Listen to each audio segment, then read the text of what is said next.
Good morning and welcome to the 27th meeting of the Rural Affairs and Islands Committee in 2025. Before we begin, can I ask everyone to ensure that electronic devices are switched to silent? And this morning we have apologies from Beatrice Wishart, who's substituted by Leah MacArthur. Agenda item 1, our focus today will be on consideration of the Offshore Fishing Prohibition of Fishing Methods Scotland Order 2025.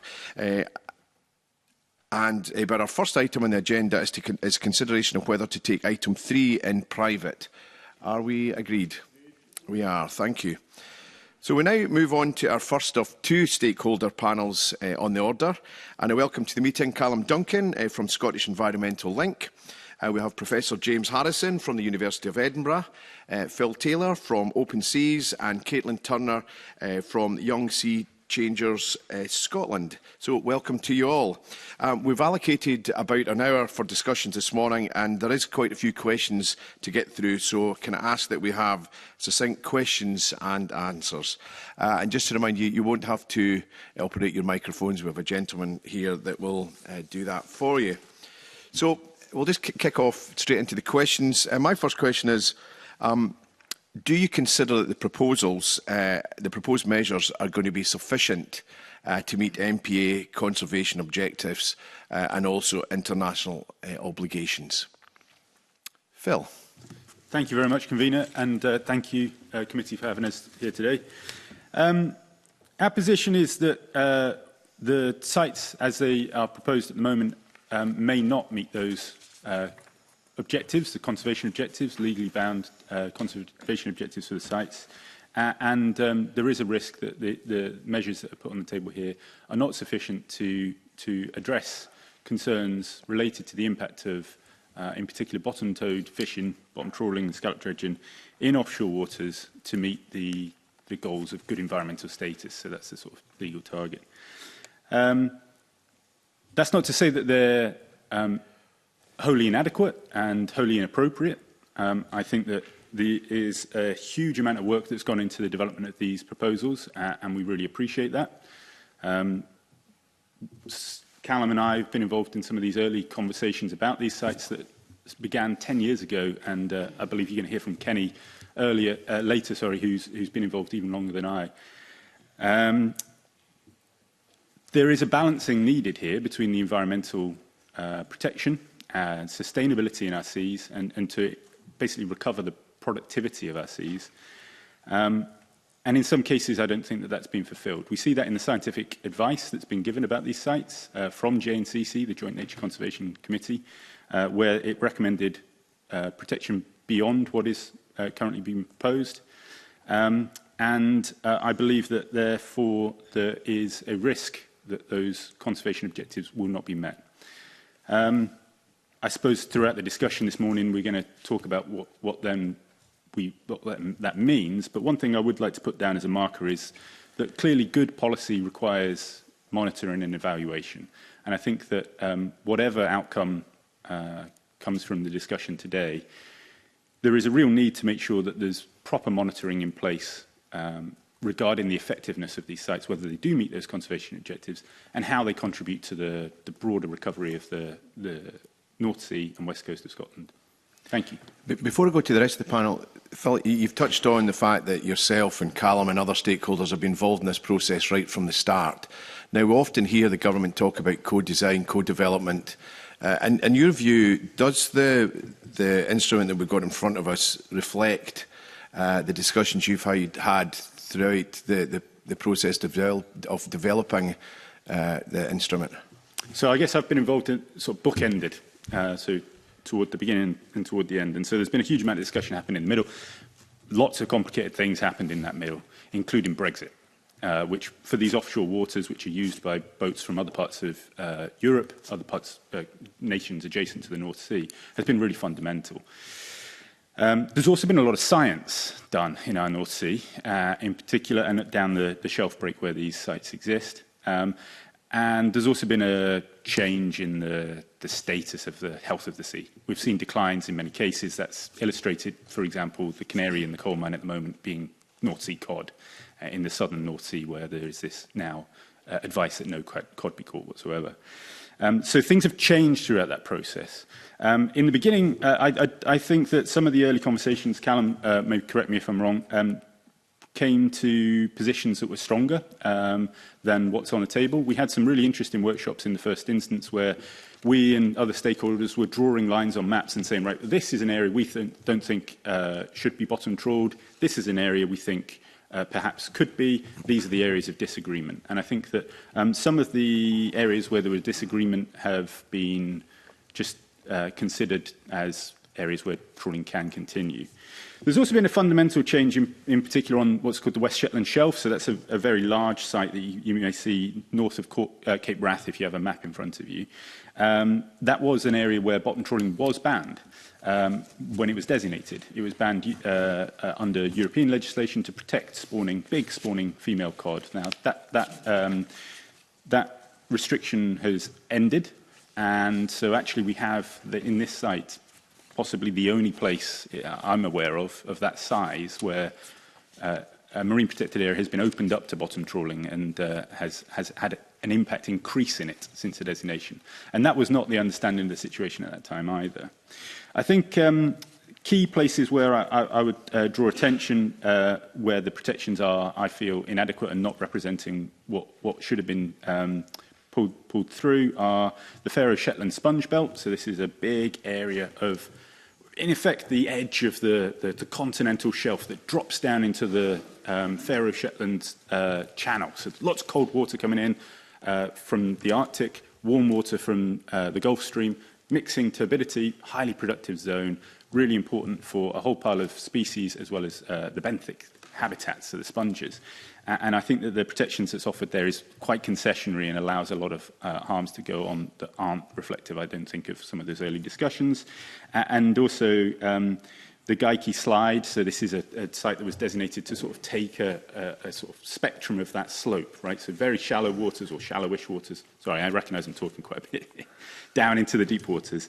And again, I think that the concessions there do not reflect exactly what was on the table or in the discussions in the first instance. Yeah, Thank you. Yeah, we'll have a chance to some of the other questions to explore some of these in more detail. Professor Harrison. So I think it's important to recognise this is a really important milestone. You know, we have been discussing these for a long time, and finally we have legislation that's about to come onto the statute book, and I think that's to be welcomed by everybody, probably. I think, as Phil has said, there was a balance to be struck here, and the other important factor is there is still a lot of uncertainty about many of these sites. The science is not perfect, and I think there were risk assessments that are being done here. So, completely, Phil is much more up to date on the science than me. I'm a lawyer, not a scientist, but I think from a decision-making perspective, we have to recognise that there are balances to be struck, and we need to take that into account. And particularly on that uncertainty about the risks, about the features even, and the extent of the features. I think, for me, the critical thing is this can't be the end. We can't say we've done management measures for offshore marine. I think that's reflected in the government's response to the consultation, that for some of these sites where the measures are not as extensive as some had pushed for, there is a requirement for ongoing monitoring and adaptive management. And there needs to be that ongoing process of looking at what the impacts of continued fishing in some of the sites are and coming back and reflecting on whether additional management is needed. I think there's a key role for additional science there. The government needs to come back to this, and I think this Parliament and committee in next session needs to come back and think about what's being done in terms of MPA monitoring and what is adaptive management mean for these offshore sites. Okay, thank you. Callum. Yeah, thank you. I'd echo a lot of that. These have been a long time in the making, and we welcome the fact that they're almost on the statute book to get some protections in place. I mean, they do broadly reflect the discussions that were had, but as Phil said, there's been a lot of change since then in terms of an understanding of an even more concerning state of the marine ecosystem and declarations of climate, nature and ocean emergency, and the small matter of Brexit, which then provided the opportunity of actually having a whole site option put to consultation, similar to what that was done in the public realm for the first tranche of inshore sites. So, presented with that whole site option at consultation, we and the members that we encouraged to support it were supportive of that, because those whole site measures give the best chance of the sites achieving their conservation objectives. And in fact, we'd like to thank the over 1,700 people that responded to the Scottish Link consultation on that. But just to pick up on the risks of areas of habitat and often the blue carbon stores, particularly the burrowed muds and sediments that remain at risk within the MPAs. I mean, GNCC themselves said that the whole site approach would improve the likelihood of meeting the site's conservation objectives for the reef sites, rocky and stony reef sites, which only had some small areas of access still allowed, although Solent Bank allows quite a lot of seasonal access, contrary to what we were advocating during the workshops. The mud sites, Central Fladden, East Gannet, Montrose Fields. We welcome the fact the zones are bigger for those, but JNCC, and we'd agree, are saying there's a continued risk of not achieving the objectives there. And they would have advised the more precautionary options to be more likely to aid achievement of the objectives of the sites. And the two sites with these very fragile, slow-growing sponge habitats, Faroe Shetland Sponge Belt, North East Faroe Shetland Channel, again, GNCC were saying that those should be whole site because there's great corridors there at around this 600-metre contour. So we're concerned about the risk of that. So the really important thing is that we need monitoring in place, we need adaptive management, and this is in keeping with the Scottish Biodiversity Strategy, actually the action plan rather, 8.4, and it's also in keeping with recommendations from the North Sea Advisory Council and Environment Subcommittee that met several years ago, that were advising that an ongoing process to be developed to address or answer some of the outstanding issues during the review periods as part of a process of adaptive management. I think that's really fundamental if we can understand whether the measures are allowing the sites to meet their objectives. And with gear allowed in areas where some of these fragile habitats may be or would, like the sponges, may be able to exist, but for those mobile gear interventions, we need to have that monitoring in place. Okay, thank you. Caitlin. Yeah, I'll just maybe return back to the first question because just for context, we're talking about this being a long time coming. I was about 14 or 15 still in high school when these measures were first announced. I'm now 25, so I can't quite comment on how the participation process has gone, but I very much welcome the fact that Young Sea Changers Scotland has been invited here today to be able to participate in these discussions. To be honest, in terms of whether the proposals as they currently stand meet our requirements, both at a national and international scale, I don't think that they do. And part of this also comes down to the fact that within the Marine Strategy Regulations 2010 and also within the Fisheries Act 2020, there are requirements set out to take ecosystem-based approaches.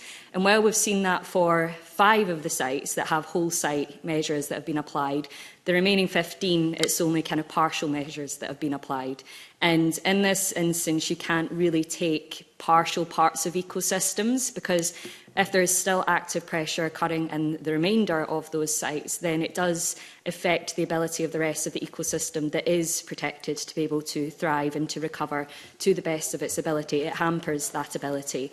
So in order to see that we do have recovering and thriving ecosystems as these measures are sent out to achieve, we do need to take a whole site approach.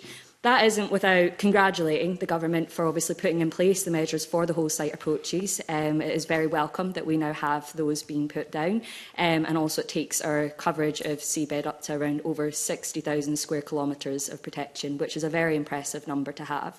And I do recognise that these partial protections were put in place with dialogue with the fishing industry, which is obviously crucial as well. But to take it at that level of if we are going to meet requirements that are set at international stages and national stages, they do fall short because I don't believe they're taking that entire ecosystem-based approach as they should, as recommended by GINCC as well, who did identify that bottom-towed fishing gear, whether that's trawling or dredging, does have the highest potential impact on the ecosystems that are there. Because they're deep sea, they're very fragile, they're slow growing, slow mobility as well. So the ability of them to actually recover from damage and from pressure is much more different to some of the more inshore ecosystems that we see that can rebound quite quickly if protection's been put in place. And obviously, as Professor Harrison said as well, we do still lack some of the knowledge and the science about these areas. And that's also why we have something called the precautionary approach, so that we can actually put in place protections to safeguard these ecosystems against potential pressures. That gives us the time as well to better understand them, because it's much harder to try and actually make sense of what's there and discover what's there if it's already gone and it's too late. And I will note as well, it's Scotland's Climate Week, and our deep sea habitats are really, really important for storing carbon, and the release of carbon as a result of bottom toads impact fishing gear does also contradict our climate targets. So for us to actually achieve climate targets as well and mitigate climate change, whole site approaches are really what should be prioritised. Thank you. Alistair Allen. Thank you, Convener. You mentioned there, I think, how we are living up to international best practice, or whether you think we are or not. I'd just be curious to know whether any of you have a view as to whether there are some sites which, in your estimation, come nearer to that mark than others of the proposed sites. So, yeah, I think that in some cases we've got some good proposals on the table that are clearly better able to meet those duties. I think in particular I would draw attention to the deep sea area that is called the west of Scotland, which is one of the largest marine protected areas in the world, where there is it overlays the deep sea trawling ban, where bottom trawling is banned in anywhere beneath 800 metres. That is a huge accomplishment for Scotland, and I think the Scottish Government should really be very proud of that. I think what the protections that we see around Rockall, Darwin Mounds, these are also some very significant areas, huge areas of offshore waters, seamounts and important upwellings, again, that I spoke about, that sort of provide that foundation for the marine ecosystem. I think in these cases, these are really, really good proposals that hopefully will have a cascading effect on the health of the marine ecosystem, as well as providing that conservation objective. Yes. So, if I may just briefly, in that case, can you give a picture in that case for perhaps people who are not so acquainted with this, as to what practical difference that would make in those areas in terms of practice and the species that you feel would benefit? So, I'll take that in two parts, if I may. So, in practical difference,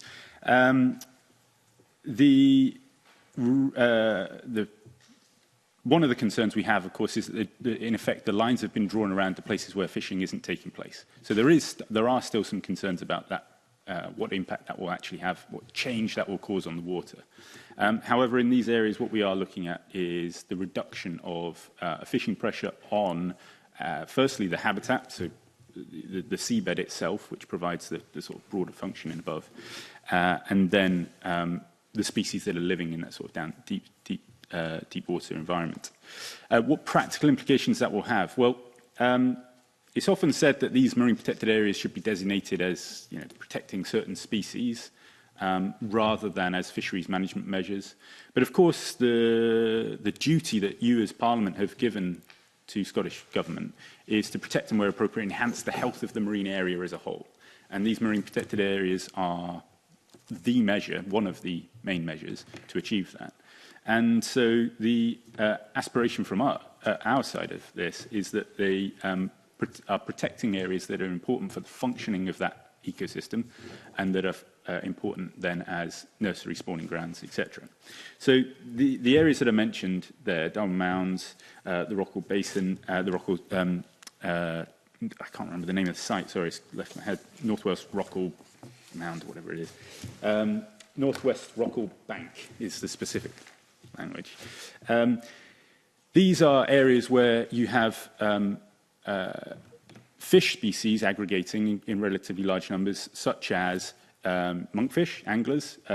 You have things like blue whiting present in those areas, which I think there's been a significant debate about blue whiting recently, last year in Parliament, perhaps it was, that then underpin successful productive fisheries up the way. I'm conscious I'm rambling a lot today, so I'm going to just stop there. But from our perspective, the important thing here is the practical implication is protect the habitat on the sea floor, and as a consequence, protect the ecosystem and provide then, hopefully, productivity into the broader sea and achievement of that target of protection and, where appropriate, enhancement of the health of the sea. Thank you. Callum, then James. Thank you for the question. The added value that comes from the West of Scotland MPA includes the protection of the summit of the Anton Dorn seamount. This is a vast seamount, but about the size of Fife.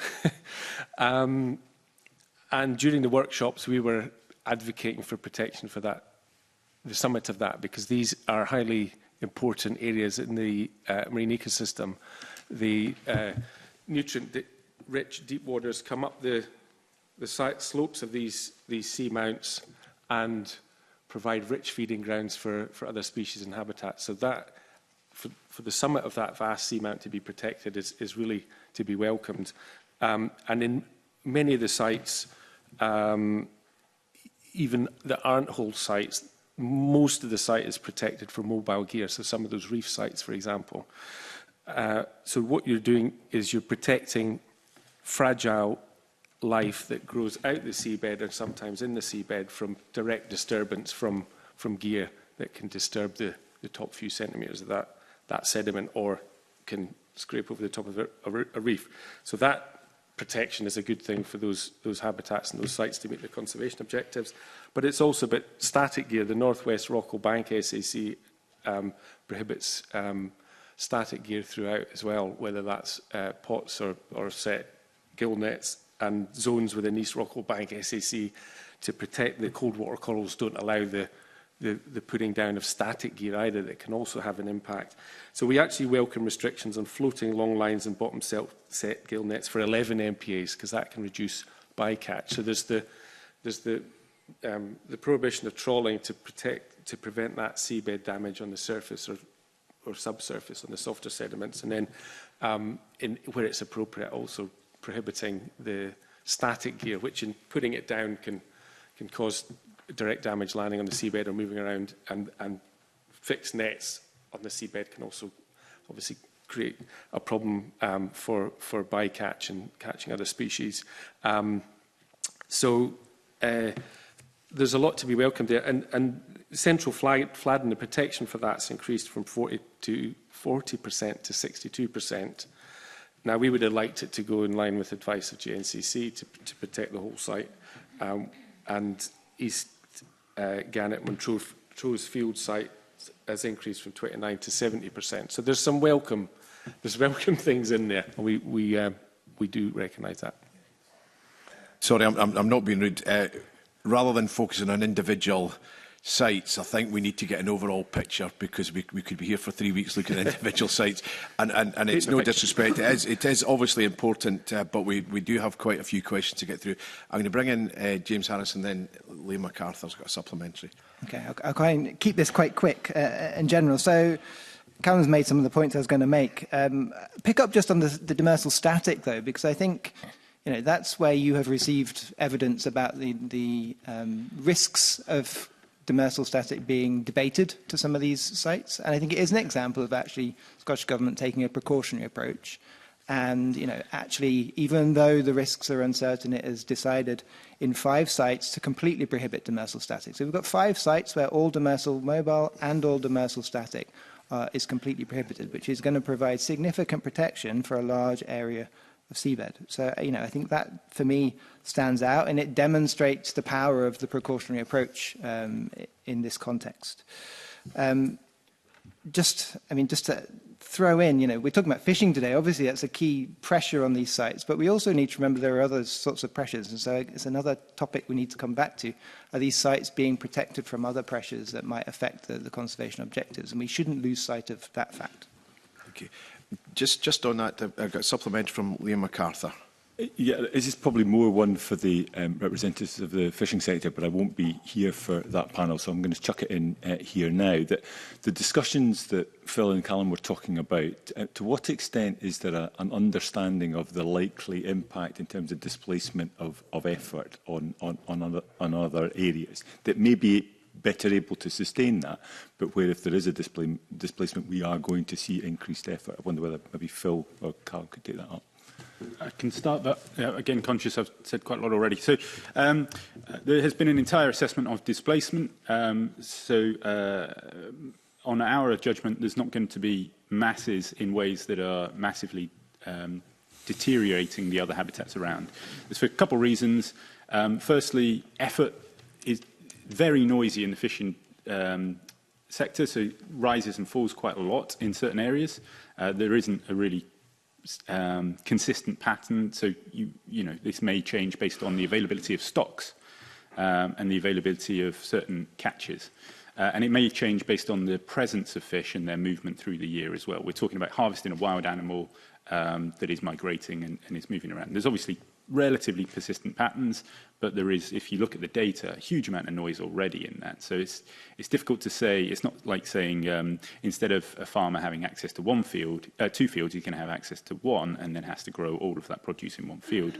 We're actually talking about a reduction of somewhere between, I tried to do the calculations, but the data is quite poor, so it's somewhere between 4 and 9% of the fishing effort in the entirety of Scotland's seas. So we're looking potentially for to find that effort in the remaining areas, so huge areas still to be diluted through.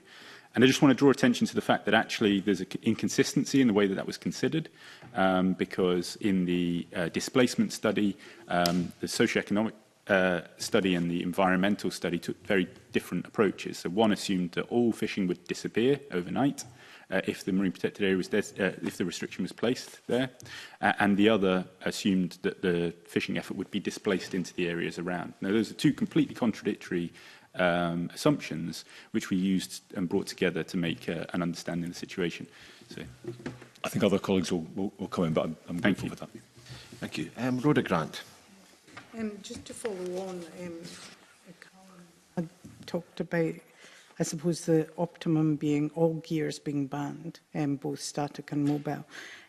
So I kind of understand, nobody has kind of argued with that, so I assume that all of you feel the same way. But can I ask, what's the scientific evidence that says that warrants for static gear to be banned? Yeah, thank you. Just to clarify, I don't think I said the optimum would be for them all to be banned. I was trying to give an illustration for Alistair Allen about this, what in practice some of the measures mean. But I understand there's a lot of technical things here, and I maybe went into too much detail. But there's evidence showing that even the setting of creels, for example, can disturb the mating habits of cod. That was a debate around the Clyde cod box coming inshore. So, it can get quite subtle, but then there's the direct impact of if you've got a creel pot landing on a thousands of year old crop of coral, it can literally snap it. But what about deep sea things like the long line and gill nets? Yeah, well, so sorry, are you hearing me properly? Yeah, no, I can. Yeah. So the gill nets, if they're set to, and they're buoyed proud of the seabed, but then they can hang down onto the seabed, and the actual deploying of those can lead to direct entanglement of whatever life is on the seabed there, but they're also just left there. The soak time can be several days before the vessel will come back and pick it up. So they'll just be catching everything passively that's there, including species they want and species they don't want. So that's why that can be a concern if you're looking at the entirety of an ecosystem and how it functions. You don't want to be catching things that aren't a target species.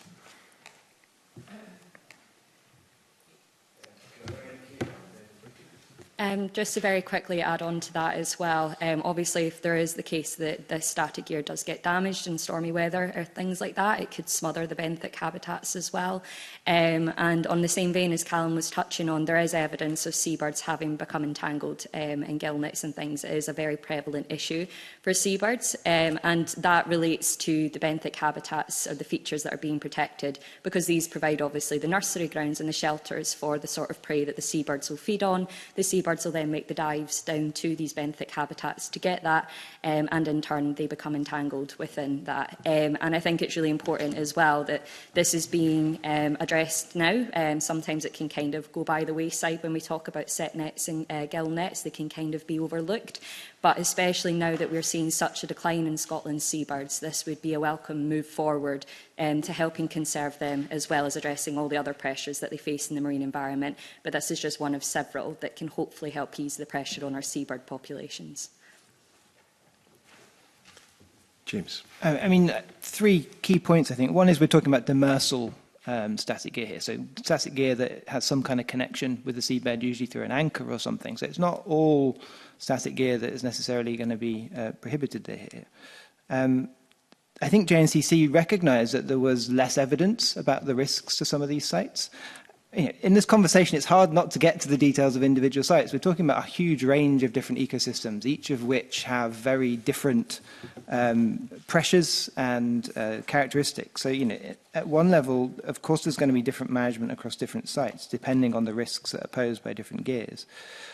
JNCC recognised there was less evidence, but I think the Scottish Government position, as I read it, was that these are vulnerable habitats, and they were taking an explicitly precautionary approach here, and that is embodied in the law. They are allowed to do that, and they can decide to, on the evidence of some risk to a vulnerable habitat, to take measures to phase or prohibit that activity, and that's the position they've taken.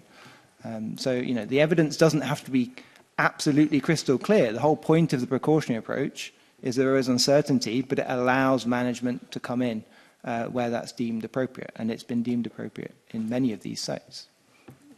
Just as a very short supplementary, do you believe that the management proposals are finally honed enough around each site, what it's looking to protect and what fishing can go on that doesn't damage that protection?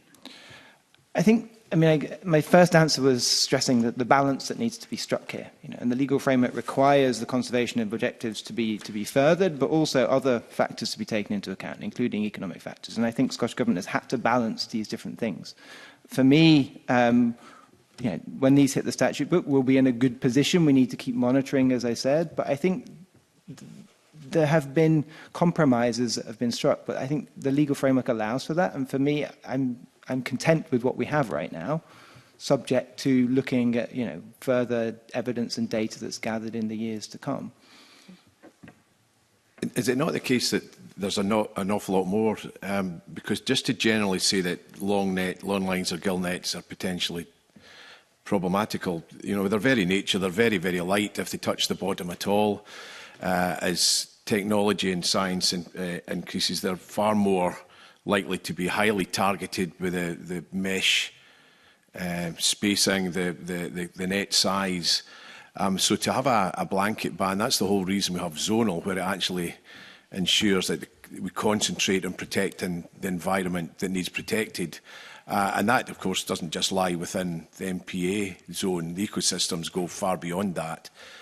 So science is really important when we look at zonal or whole site closures, rather than broad discussions about what damage they might cause, which is not necessarily across every single site that we protect. James? So, there's a risk calculation going on here. I think, and set nets, demersal set nets have already been prohibited below 600 metres under EU law for a long, long time. For some of these sites, demersal set nets were already prohibited. The risk is, all it takes is 1 or 2 badly sets of gear set on habitats that have grown for thousands of years, and they are then destroyed. So, it is balancing the vulnerability and the risk. And yes, the risk is much lower, and that is a judgment that Scottish Government has been asked to make, and they've decided in some of these sites to go for a full site prohibition. And in some sites, they have gone zonal because they thought that the risk balance was slightly different. And I think, for me, that is appropriate.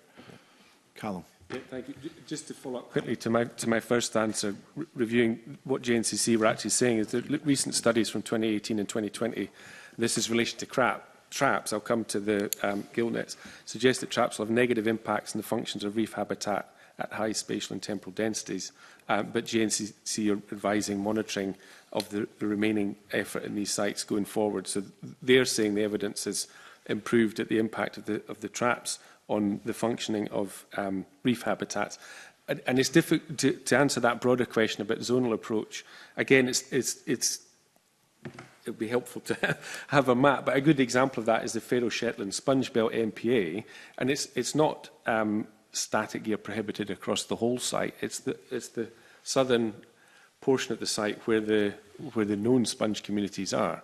And if you're talking about extremely slow-growing, slow-reproducing, ancient, fragile ecosystems. So having an anchored net going down there, moving about with the tide, can do considerable amount of damage. So that, to me, seems entirely proportionate. And I'd remind that GNCC were actually advising a whole-site approach for the management of mobile gear on that site, not necessarily for the management of static gear. We'd agree with them on the whole-site approach to mobile gear, because there's a huge corridor at 600 metres just allowing mobile gear in there. Okay, thank you. And move on to a question from Emma Harper. Thanks, Convener. Good morning to you all. A couple of questions about socio-economic impact. Some of the respondents highlighted that the potential of negative effects on coastal communities and local economies if restrictions were too broad and not carefully targeted. And in our papers, West Coast Sea Products, they were in favour of a zonal approach, which they said was sensible, ensuring priority marine features shall be protected. So I'm interested to hear from you about concerns that full site closures could lead to displacement of fishing activities and adverse effects on coastal communities. Thank you. So I think West Coast Sea Products are mainly a scallop dredging producer. So I think for them, the sites that will be of most interest are the Firth of Forth banks, which is one of the sites off here, where there is actually a zonal proposal going forward.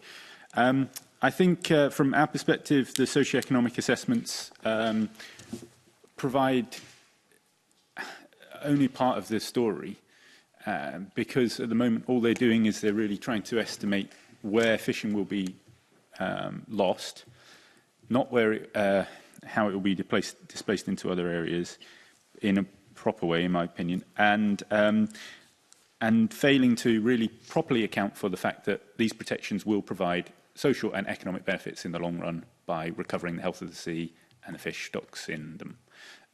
So, in our view, they've actually, I kind of agree with the sentiment of your question that the socio-economic impact assessments are probably not creating an accurate representation of the costs. In my view, they are overestimating costs and underestimating benefits.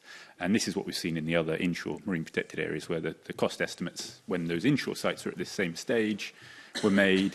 And we can look back at those now because they've been in place for 9 years, I think it is. And we can see that those estimates are actually not reflecting what's happened in ports. I think it's notable that the majority of these offshore fishing affected by these sites will be coming into just a couple of ports, key ports. So Kinloch Burvey, to a degree, Ullapool now. There's been a slight change in the way that those two ports are operating. Peterhead, Fraserburgh, Lerwick, the big ports where the big offshore boats are operating. In your own area, I think that the dredgers who are operating in these marine protected areas we're looking at will not be landing to your area because the sites are so far away from it. But I may be wrong on that, so I don't want to presume someone else's business activities. Does more accurate, I suppose, assessment of socio-economic impact need to be conducted, or what has been done, is it accurate enough to convey the potential impacts? I think we should do more. Yeah, it should be more accurate. And I think that one of the key things that we should do is ensure that we are monitoring that very closely as these sites, the measures come into effect, and so that we can look back at what the estimate was now and whether that actually came into whether that was the actual impact. Of course, as I said to Dr. Allen's question, the landings into ports are very, what I would call noisy in a statistical sense. So some years you'll have lots, some years you'll not have much at all. And there's quite a lot of variation into year. And that will depend on things far out with these marine protected areas, because in my view, the impact, the restriction, the actual reduction in areas for those fisheries caused by these areas is very limited. Or within that noise, sorry, within the statistical normality. Okay. James?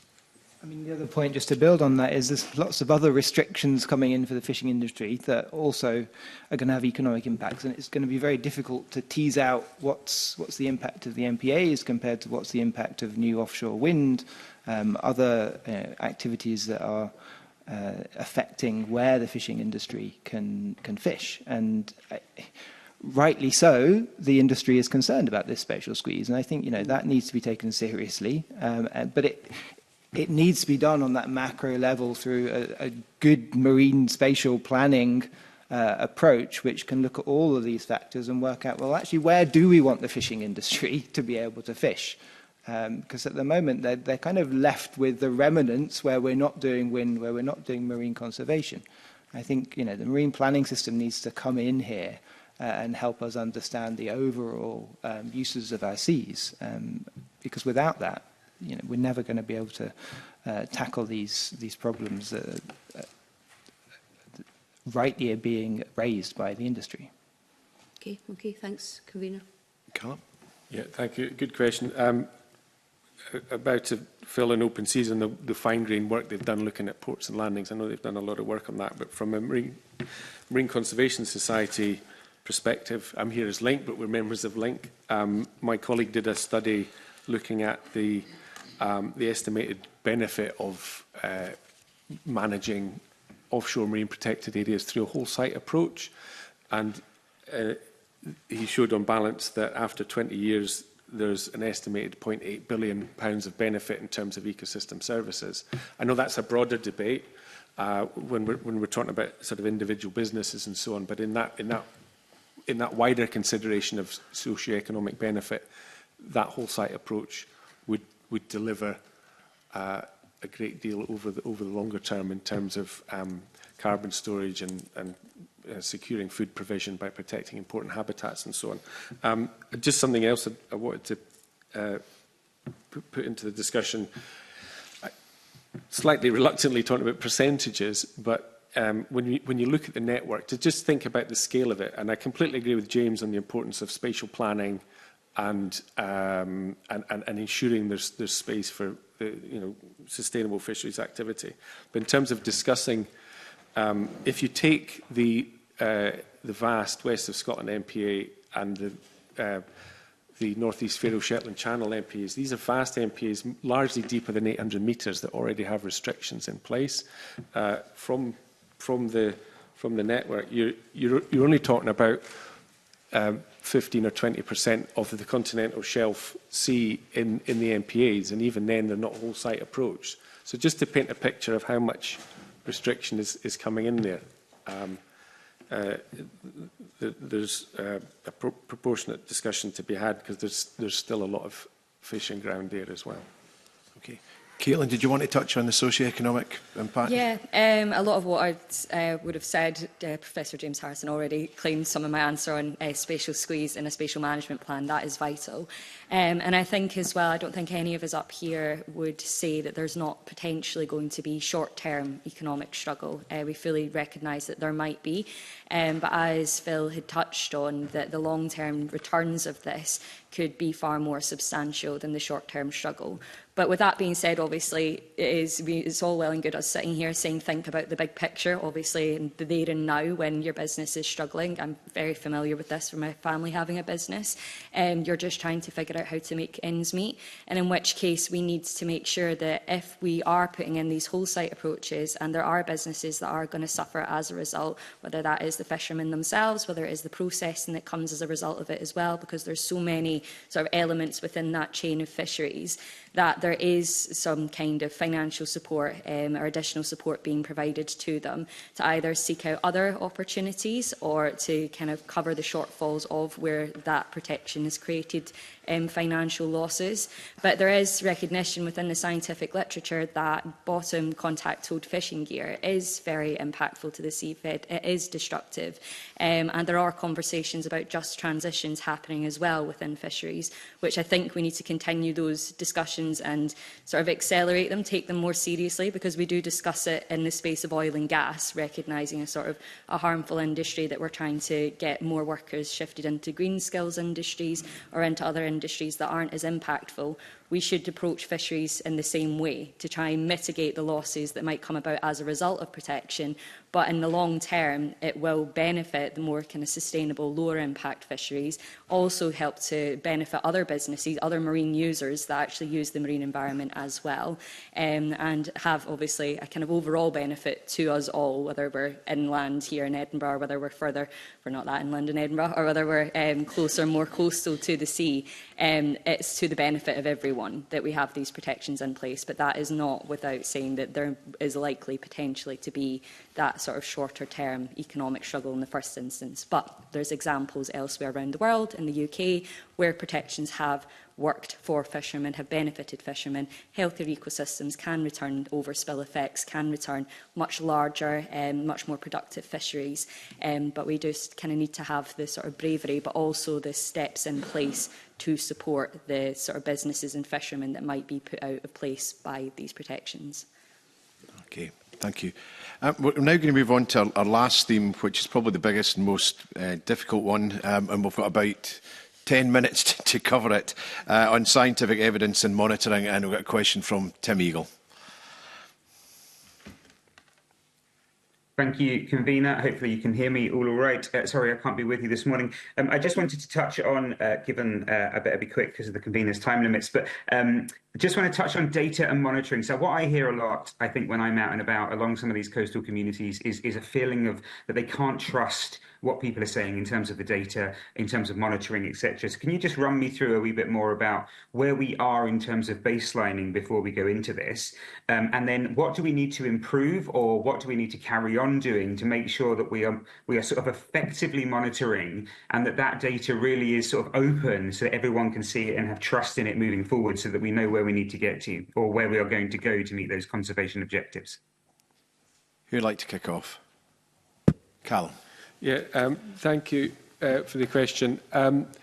The process that the Scottish Government went through, and this goes back to 2014, to identify marine protected areas, has stood up to scrutiny and challenge, and is held up as a good example of identifying where MPAs should be. And I'd support that. Obviously, we have our advocacy position in relation to some of the sites where they should be, what the measures should be, and we advocate for stronger positions, and have done for inshore and as we have done for offshore. But as a process to identify sites, it's held up to a lot of scrutiny and a lot of challenge. I think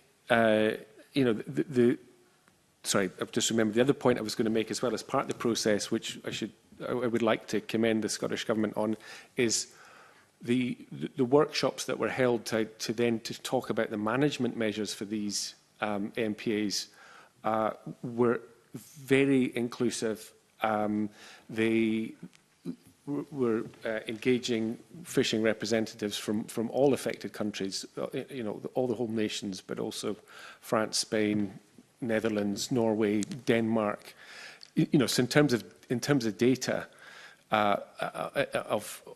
from the industry of use of these spaces, the Scottish Government, I think, did an excellent job. And I think we're in this, that then.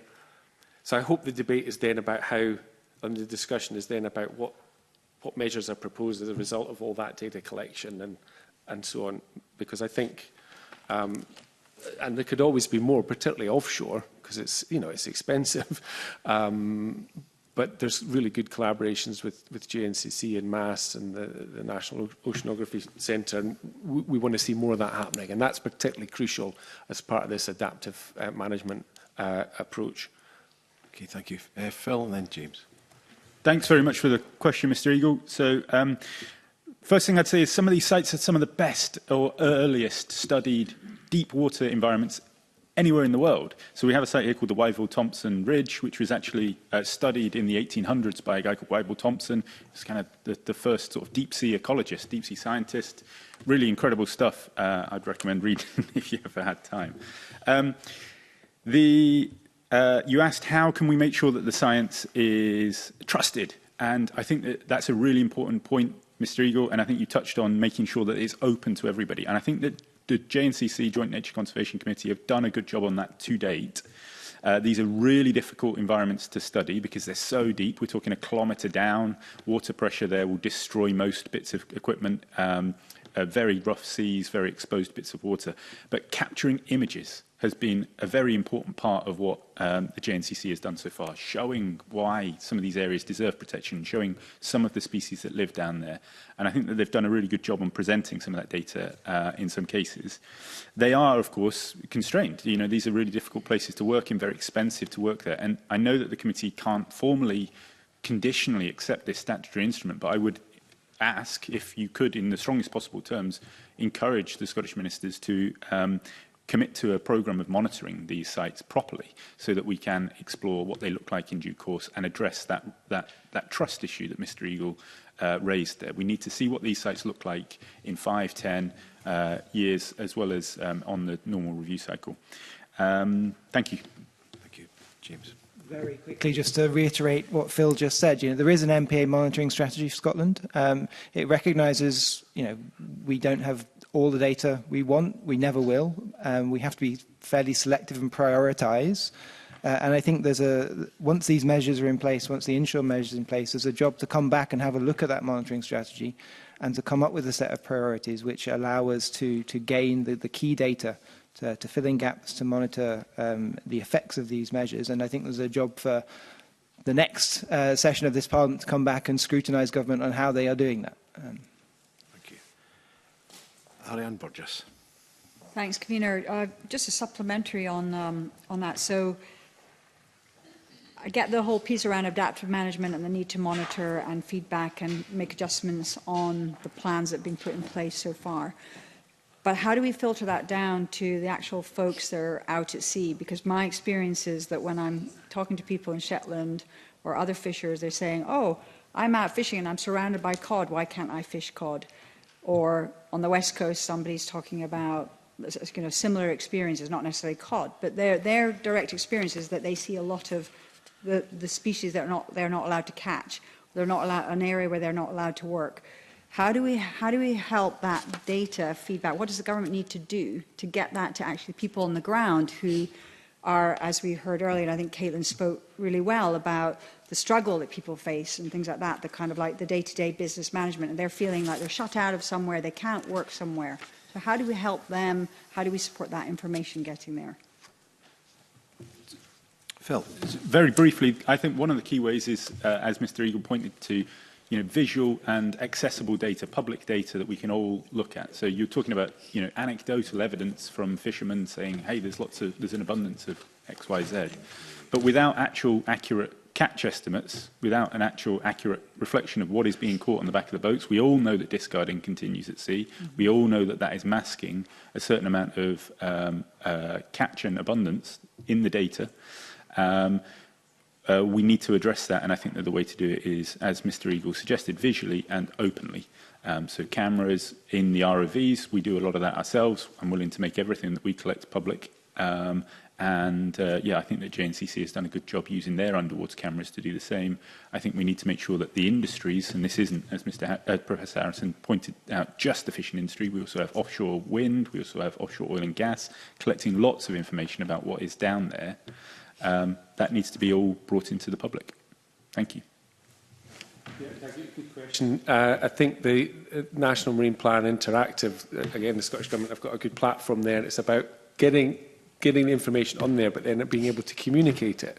I think your question sort of broadens out to fisheries management, and co-management is really key there, mutual trust, of course. And we've long advocated for fully documented fisheries, so remote electronic monitoring with cameras. And I think it's just clarity and transparency, so everybody knows what's there and why decisions are made. And I mean, it's easy to say, but it's much more difficult to do in practice, as we know. But I think having information, having clarity, having transparency is really important. Thank you. Caitlin. I'm aware we're pressed for time. I think, obviously, if we can have more accessibility and more information available on websites and things, that's great. But I think what we really need to be doing more of is going to meet fishermen where they're at, quite literally, going out to the coastal communities and having the discussions, presenting the information there and taking the questions as well, any that there might be. Because obviously we recognise that fishing is highly laborious. You're out at all kinds of hours. You can't necessarily be expected to make meetings at certain times or even travel all the way through here to Edinburgh from Ullapool or something like that in order to actually have your views heard.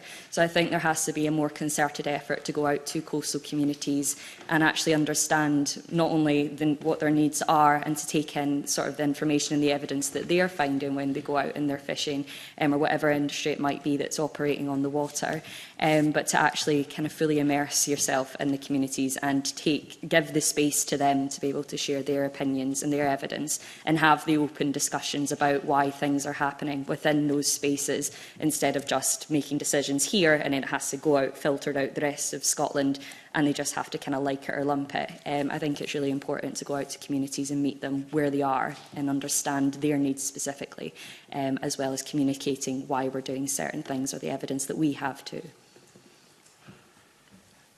This is all down to, or a lot of it's going to be down to confidence. You know, Callum touched on confidence in the data. Currently, a report to the Parliament suggests that with regards to the MPA network, only 30% are moving towards meeting their objectives, and 10% the government actually don't know. So we're doing all this legislation, but actually, if you look at the government's record, there's nothing to suggest that MPAs are actually delivering what they should. So the lack of transparency, a lack of data, isn't helping the situation. And, you know, I think, Caitlin, you touched on the release of carbon from bottom dredging. I've not seen any evidence at all to suggest that is significant or something we should be concerned about. But that's one of the things that we often hear. And I think, Phil, the last time you were in here, we discussed, a suggestion that bottom trawling was emitting as much carbon as international air travel, which was then later disputed. But there's all this lack of peer-reviewed proper science, a lack of progress in MPAs. How do we ensure that the confidence is there within industry and NGOs that we're actually going to achieve the outcomes? It's a bit like the Natural Environment Bill. We'll set nature targets, but unless you've got the policies in place to deliver them, targets, whatever, are absolutely hopeless. But we don't actually even know what the targets are here and whether we're getting close to them. So how, is this not all about far more investment in data collection and confidence in that data? Phil. Thank you. Yeah. I think it is about confidence in that data, yes. I think that actually my perspective is that the Scottish Government officials have done a really good job on trying to collate a lot of that information. We have very significant consultation documents which try to bring together a lot of information, and I think that they have done a pretty good job on pulling that together, and I appreciate that. I think I agree with you that we need more data to understand how these sites are meeting their conservation objectives or not. And yeah, the real risk here for me is that we've gone through all of this process, all of this 10 years of debate, really significant consultations, really significant stakeholder engagement, and then not much changes, actually, in the health of the sea. And so 10 years down the line, the fishing industry is saying, well, why did we bother with this? This isn't a good outcome. And it's because we've done too little in terms of restriction. So what can we do about that? Of course, this statutory instrument can't now. It could have included a suite of measures that would have ensured, monitoring all catches were recorded in the sites, whatever. It doesn't. But I think what the committee could do, and what I would encourage the committee to do, is make sure that that is a recommendation that goes to the Cabinet Secretary, and also remember and discuss this in the budget scrutiny. You know, we have a very significant budget to Marine Directorate, which includes a huge amount of money to the enforcement capabilities. Those are the boats that are operating at sea. There's a platform there to collect data. So yes, if we could if we can ensure that there is proper resourcing to that from that significant public investment, I think that would be a very good outcome. Two very quick points. One is that we need to remember why these sites are protected in the first place as well. You know, we need to. It's been such a long time since they were designated. These are some of the most biodiverse and ecologically fragile sites of our seas. That's why they've been selected. I think we need to continue to remind ourselves that these are worth protecting. Of course, conservation objectives are not being met. That's because we've not had conservation management measures in place until this point. So that's obvious.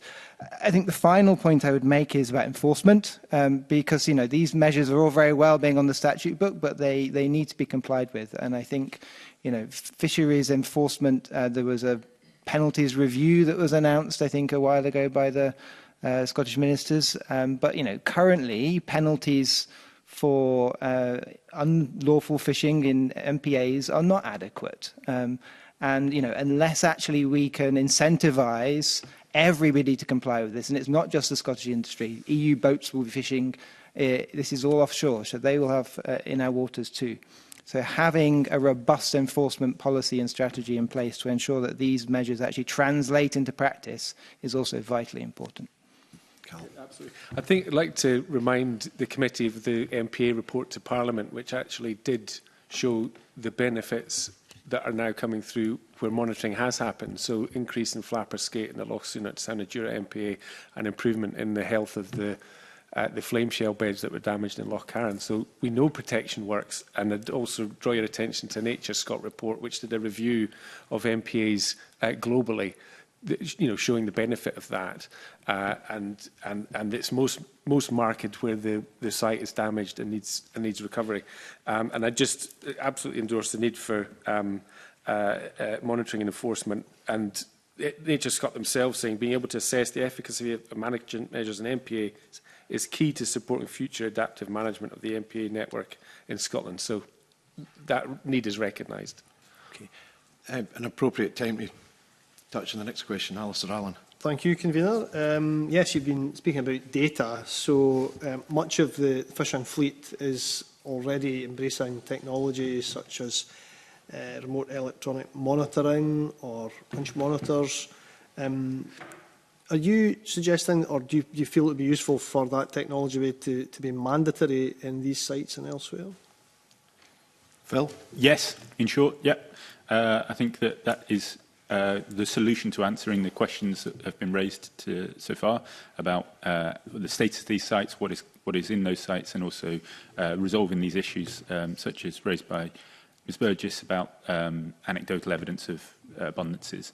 I just note that there does appear to be an issue with the remote electronic monitoring where, whilst it is on the scallop dredge fleet, there does still seem to be some illegality taking place, or alleged illegality, I should say. So, yeah, there's been a couple of reports recently which are still raising concerns around actually how that technology has been used by Scottish Government enforcement. Thank you. Callum? Short answer, yes. That's the fully documented fisheries I was referring to earlier. I think that would be helpful. We've got no more questions, but I would I'm minded to suggest that we spend the last 5 minutes just if there's any further comments you'd like to make on the record before we move to our next panel. Caitlin. So obviously I'm here as a youth representative of a Young Sea Changers Scotland, who, just for those of you who don't know who we are, we represent young people across Scotland. We help to provide them with the skills, the knowledge and the opportunities to engage with marine policy and help to kind of boost their confidence to engage in these processes. So I think it kind of falls to me as well to raise the point as a young person, about the concerns that we are having as young people, and this is also reflected on through YSCS as well, where we've got our youth manifesto coming out next week. Spoiler alert to everyone, but some of the results in that is that one of the major concerns amongst young people, who, by the way, as well, a lot of them come from coastal communities too, is habitat degradation and biodiversity loss. And they see marine protected areas as being a way that we can mitigate that. So as a young person, having seen this in action for so many years, obviously, again, I was about 15 when these proposals first came in place. I was writing my university dissertation analysing the inaction being taken in marine protected areas in Scotland's MPA network. We're really worried about what might happen moving forward, and if we continue to delay and if we continue to see habitats being destroyed and MPAs continuing to be paper parks. Obviously, what we have in place so far, even partial protections, as much as obviously we prefer whole site, partial is better than nothing. So we do welcome that these proposals have come into place, and we hope that they are effectively enforced to actually see the recovery that's needed and the protection of our very fragile marine ecosystems as well. And I think at this point we do need to see some boldness and some bravery to make the hard decisions now, because we are facing so much biodiversity loss, not just globally, but in Scotland as well. Scotland's Marine Assessment 2020, which obviously is a few years out of date now, saw that our biogenic habitats were in a poor state of health across the board, which is really worrying. And we talk about how important Scotland's seas are, how incredible that they are, and that they're a source of inspiration, they're important to our history and to our culture. And in order for us to preserve that, we have to ensure that our protected areas are actually offering the protection that they should by their own definition, because otherwise, again, it is just an empty label stuck on a map, and it's not doing anything to achieve conservation objectives. So on behalf of the young people, we do ask that hard decisions are made for the sake of not just our old collective future, for the future of the fishing industry, for the future of coastal communities and everybody that does use the sea, but all of us depend on the sea. It is our shared resource, and we are due to inherit whatever is left behind as a result of the decisions that are being made today. So please do take that into consideration when you're making policy moving forward, that yes, whatever is left is what us young people are due to inherit. Thank you. Phil? I'm not sure I can say anything better than that. That's pretty incredible. My view is that we're kind of over a barrel here. 10 years down the line, we need to move this forward. These sites are, I think, the bare minimum needed to progress. I recognise the huge amount of work that the Scottish Government and officials have put in, and I want to make that clear that we do appreciate that there has been an extremely complicated process up to this stage. I hope that these kickstart a recovery beyond the sites. We need to stop thinking in silos. We need to start thinking about the health of that wider sea. And I think that somewhat addresses the questions which Rhoda Grant was raising also. And yeah, I think if we can make sure that there's a decent monitoring programme and a decent programme that ensures compliance with these measures alongside it, it's a starting point, and let's see where we get to. Thank you. Thank you. James. I agree with much of what's been said. It's welcome we have these now. They need to be seen as part of a bigger picture about marine management. We've got a huge marine area. Fisheries is not the only pressure on these sites. We need to think about managing our marine area in a coherent and comprehensive manner. And that requires a really good marine spatial plan at the national level and regional plans. It requires considering what other pressures might be on these sites and how we regulate those. And it requires, after this is done and dusted, going through the inshore measures. And if these were tough decisions, then there's a lot more tough decisions coming down the line. And I think a really good question for the Cabinet Secretary later is, what lessons have been learnt from this process that we can actually make the consultations and the process for the inshore even better. Yep, thank you. And Callum. Yeah, thank you. It's difficult to add to the great representations there.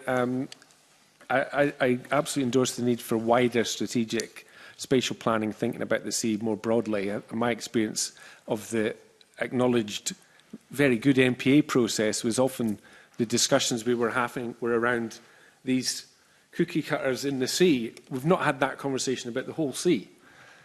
And that's what we need to do in terms of that proper use of the resource. And I think in that context, I'm very sympathetic to representatives of the the fishing industry and the concerns they feel, because we're all having a discussion about parts of the jigsaw puzzle, not the whole piece. And I wanted to also acknowledge that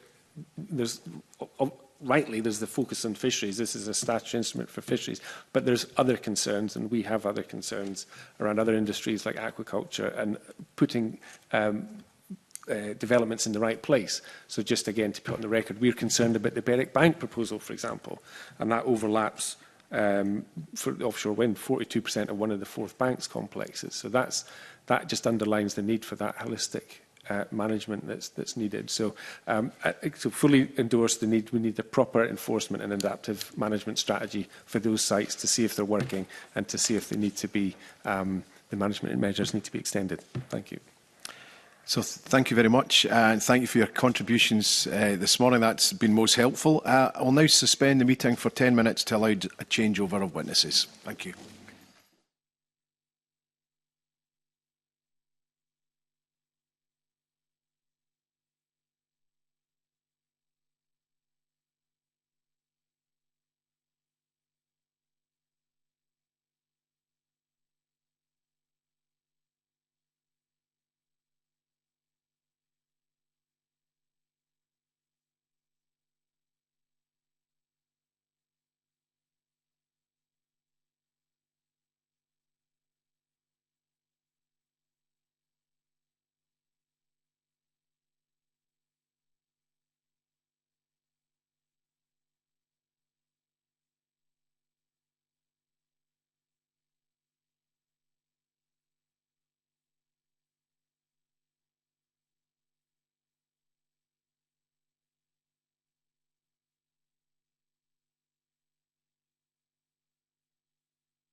So, welcome back. We now move on to our second panel of the morning, and I welcome David Anderson from the Aberdeen Fish Producers Organisation, Kenny Cool from the Scottish White Fish Producers Association Limited, Elspeth MacDonald from the Scottish Fishermen's Federation, and Keith White from Aberdeenshire Council.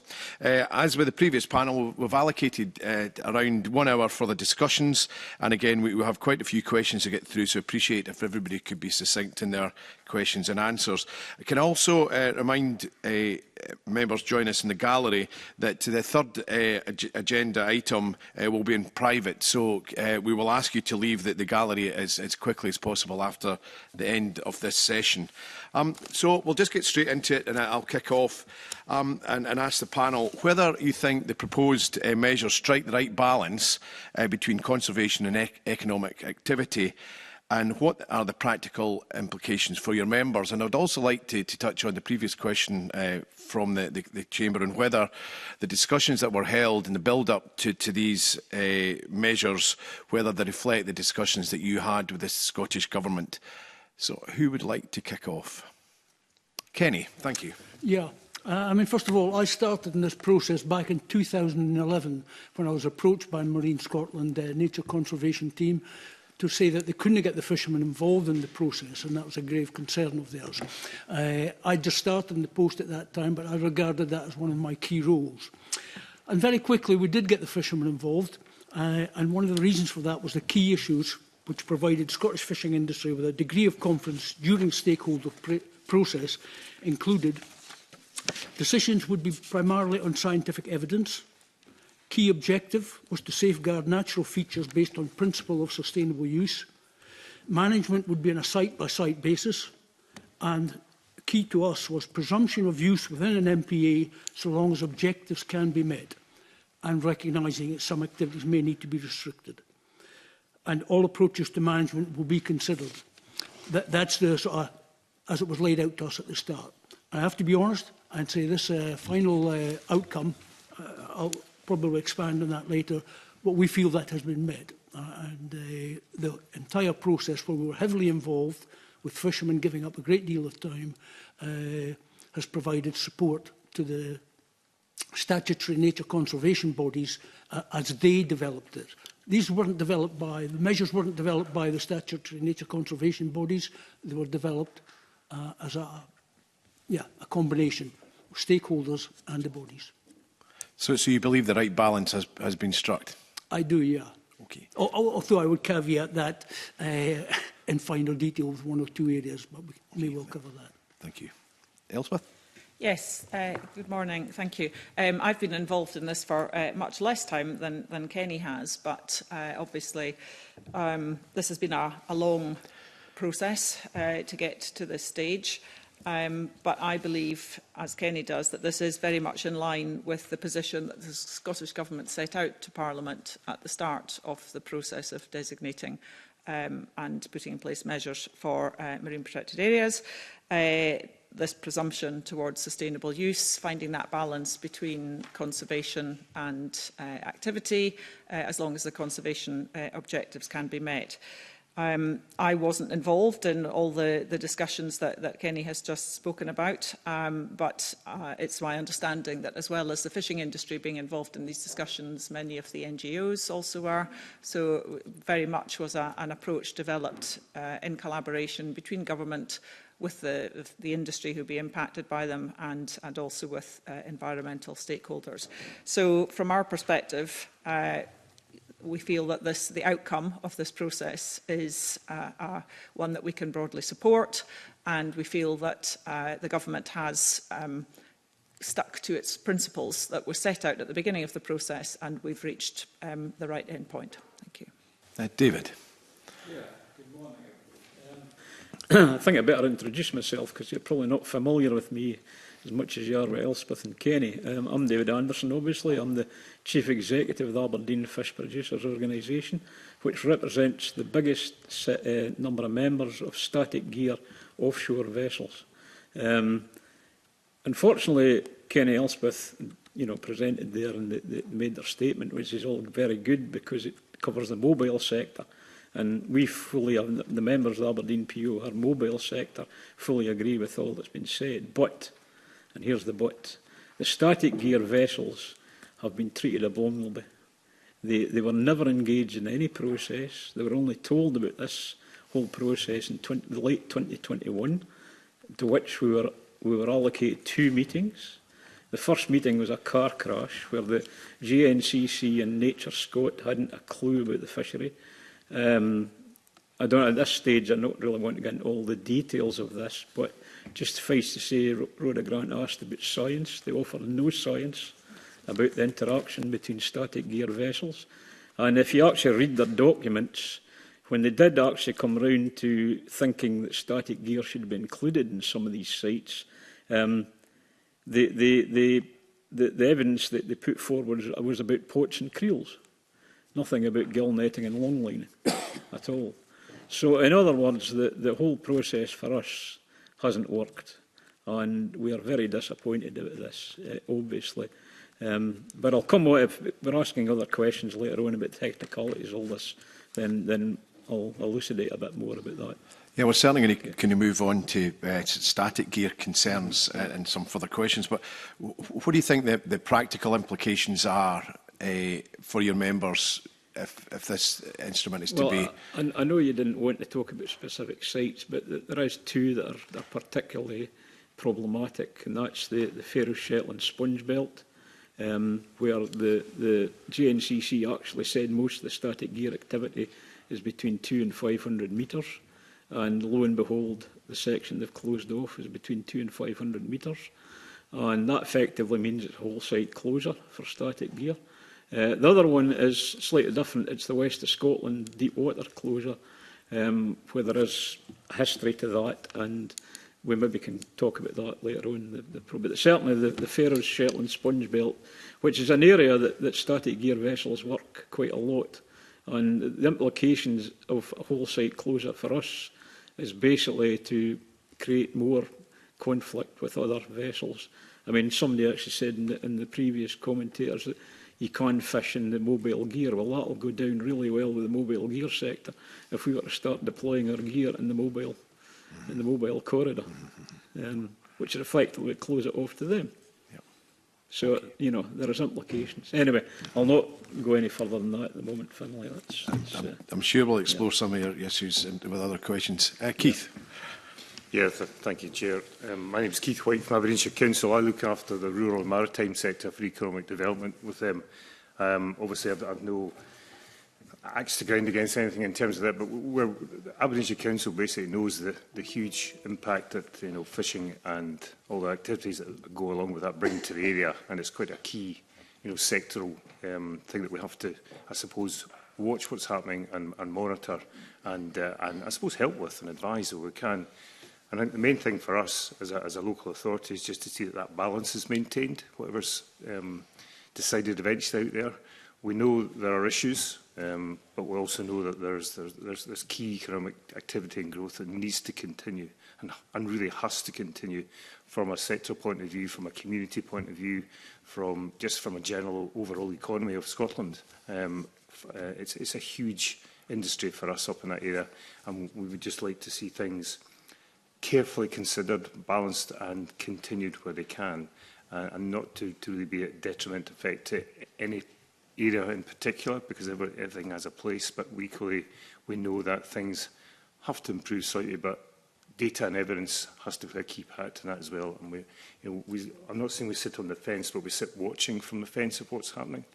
And I can't emphasise just quite how critical the whole sea sector is for the North East, and obviously it has its sharing implications with the oil and gas sector, and obviously now with the wind and the energy sector, and there's huge conflicts coming along there too, which is another debate happening. But so if I was to say at the moment, we want to see a balance of working for us all if we can. Thank you. Ariane Burgess. Thanks, Convener. We've heard already from David Anderson the concerns that you voiced around static gear not being included appropriately in the consultation process. But I'd be interested in your perspective. So the panel's perspectives on static gear. From what we've heard, even methods that are considered lower impact can still add pressure when used at scale. And I'd be interested to understand how you see the industry balancing that with the need to protect ecosystems so that actually fishing remains viable in the long term. Maybe I'll start with Kenny. Thank you. Yeah, clearly it's something which we even come under pressure a lot on, and this is recently we've had pressure for the mobile sector and the suggestion that we should move to our transition to other gears. In reality, that's not an option to us. The fishermen are pursuing the gear that they're familiar with. But having said that, they're continually improving, quite often quietly going about their business, making appropriate measures to cut their fuel costs, for instance, bottom contact. This is an ongoing process, usually with the skippers who are leading the industry. And what they come up with gradually filters down as well. But there hasn't been a pressure to stop altogether. That would be almost catastrophic for our industry. Moving to static gear, for instance, brings its problems on scale if you try and up that. So we're aware of the difficulties and gradually looking to improve our efficiency and potential damage.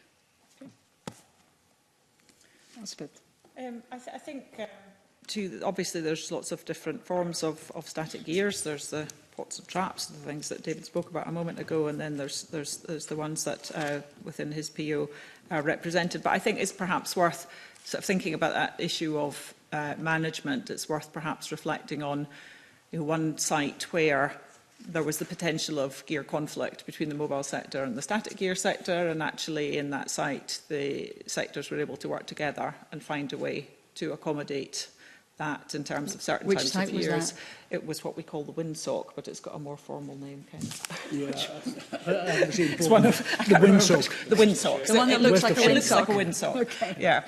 But that was a site whereby it had been closed for many years when, for, I think, cod recovery. Yeah. When it was reopened, there was debate about, how was the fishing pressure going to be managed there to accommodate different fleets, and the industry was able to work through that with a facilitated conversation through government to actually find sensible solutions. So I think we have to recognise that in our fleet here in Scotland, it's a very diverse fleet. We've got a wide range of different gear types for many different reasons, for different fisheries, for different vessel types, for different ground types, and it's about how we can work through these sorts of processes with governments, with regulators, to actually find ways in which all these sectors can be viable, and we still continue to ensure that we've got the environmental protection that we need. And we think that this process is a very important part of that. Okay. You touched on in your first part of your contribution your view that the static gear operators didn't get the same input to the consultation. So that, do you believe what we have now gives equal weight to static and mobile fishing? I think, first of all, we're going to start off with a statement that we would always seek to protect vulnerable species, marine species. In fact, our fleet in Aberdeen PO is seen as European leaders on bycatch mitigation. We've had a lot of interaction with St Andrews University, with Scottish Government. There's papers been issued by the Scottish Government following up the activities that we've done, particularly on seabirds and cetaceans and other marine mammals and things like that. Obviously, on these sites, and I think this is where perhaps the environmentalists get a wee bit confused, is a lot of them are actually trying to protect specific features. Obviously, the clues in the title about the Faroe Shetland sponge belt. So it's a case of there should have been a process of how to actually find out and mitigate any potential interactions between our vessels on that site. But none of that took place. That was the point I was making. We weren't, whereas Kenny said he was involved from 2011, a long process of interaction describing numerous features, numerous ways of methods of fishing, etc., etc. But none of that took place for our vessels. And there was, but even more galling, as I said, was the fact that no science was offered to actually say there was an issue in the first place. You've got to remember that we've been fishing, our vessel been fishing that area for decades, you know, way back to the 60s, and the sponges are still there. So there is... There was a... because of the focus, the anecdotal evidence, the focus would have been from the NGOs was on mobile gear. Yes. And the government took that on board and didn't think there was much of an issue with static gear, but you've been kind of caught up on that narrative. Well, there seemed to be a change. The JNCC seemed to change their mind round about, in their papers. It occurred round about 2018. And it was predicated, according to them, on 2 papers that were issued in 18 and 20. But when I looked at those papers, and I'm no scientist, I'll admit that, they appeared to be only talking about creels, you know, pots and traps. And I think one of the environmentalists actually mentioned that during the statement. That was what it was based on. So, and I think that's important to remember here when we say static gear. Just like Elspeth just explained, there is many methods of static fishing.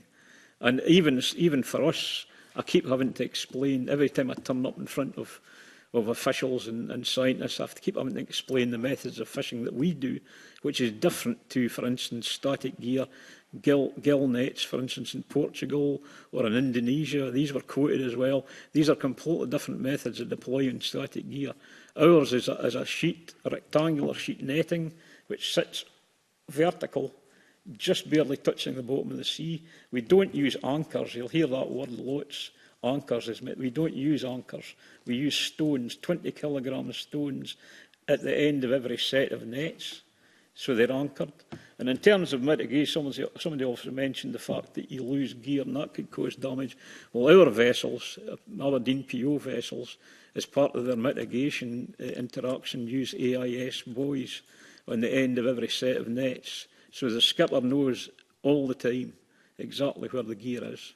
So that's something we're actually discussing, a marine directorship, excuse my proper name now, discussing with them about the future catching policy to actually adopt as for the whole industry as standard, because we've been using it for quite a while now, and it's very successful in identifying the gear and where it is, not just to us and our skippers, but obviously to other mobile gear skippers who would not interact with our gear if they know where it is, for example. So, thank you. Well, certainly we were provided with a document with 110 pages of basic fishing methods, and I don't think that was exhaustive, and some of them I certainly was not, well, most of them I wasn't aware of.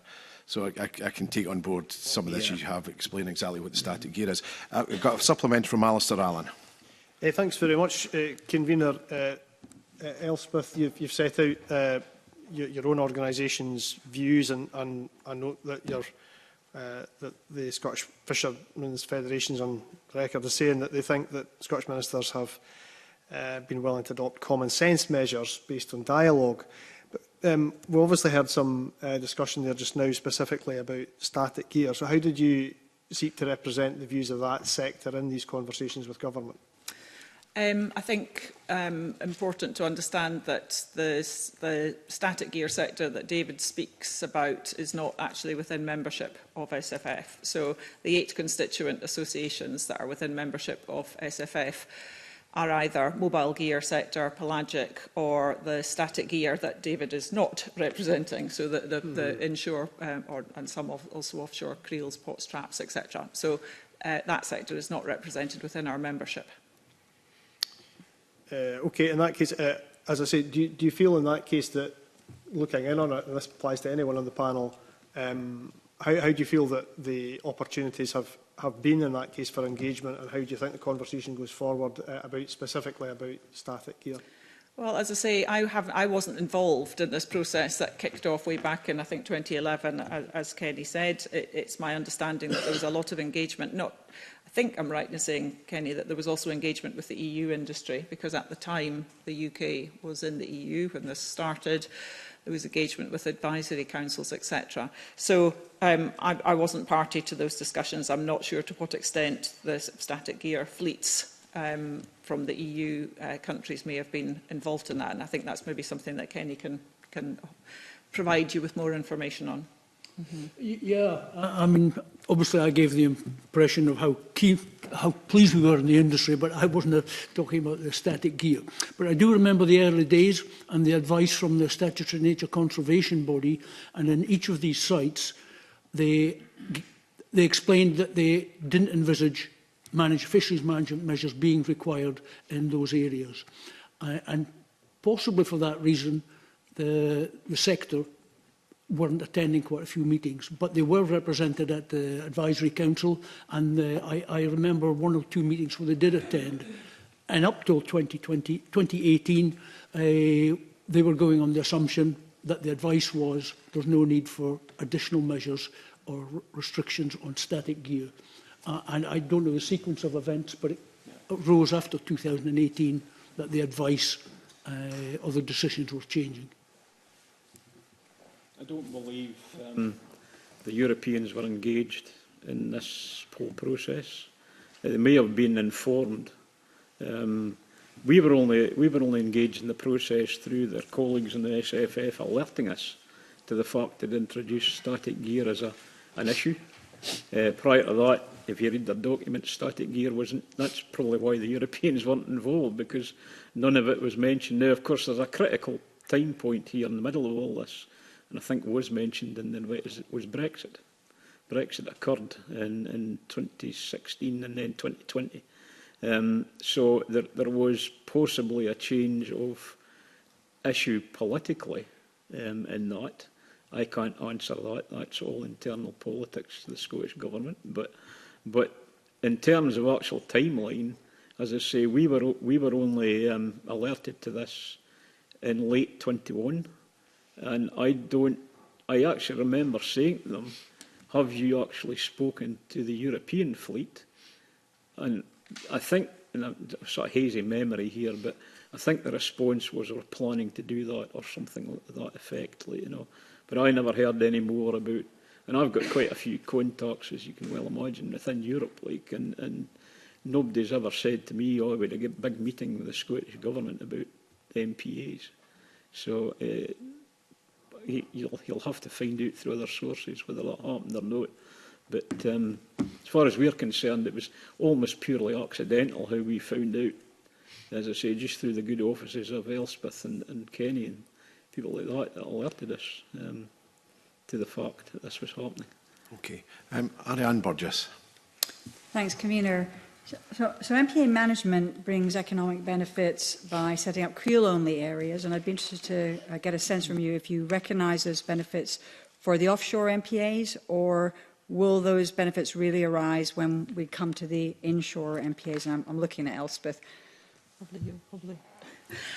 Well, I think in terms of that specific example I spoke to, the windsock, it was a recognition that both these fleets use these areas. There's economic benefit derived for both fleets from that area, but that would not work well if both fleets were trying to use the area at the same time. The fleets, there would be essentially conflict, just spatial conflict in terms of where gear could go.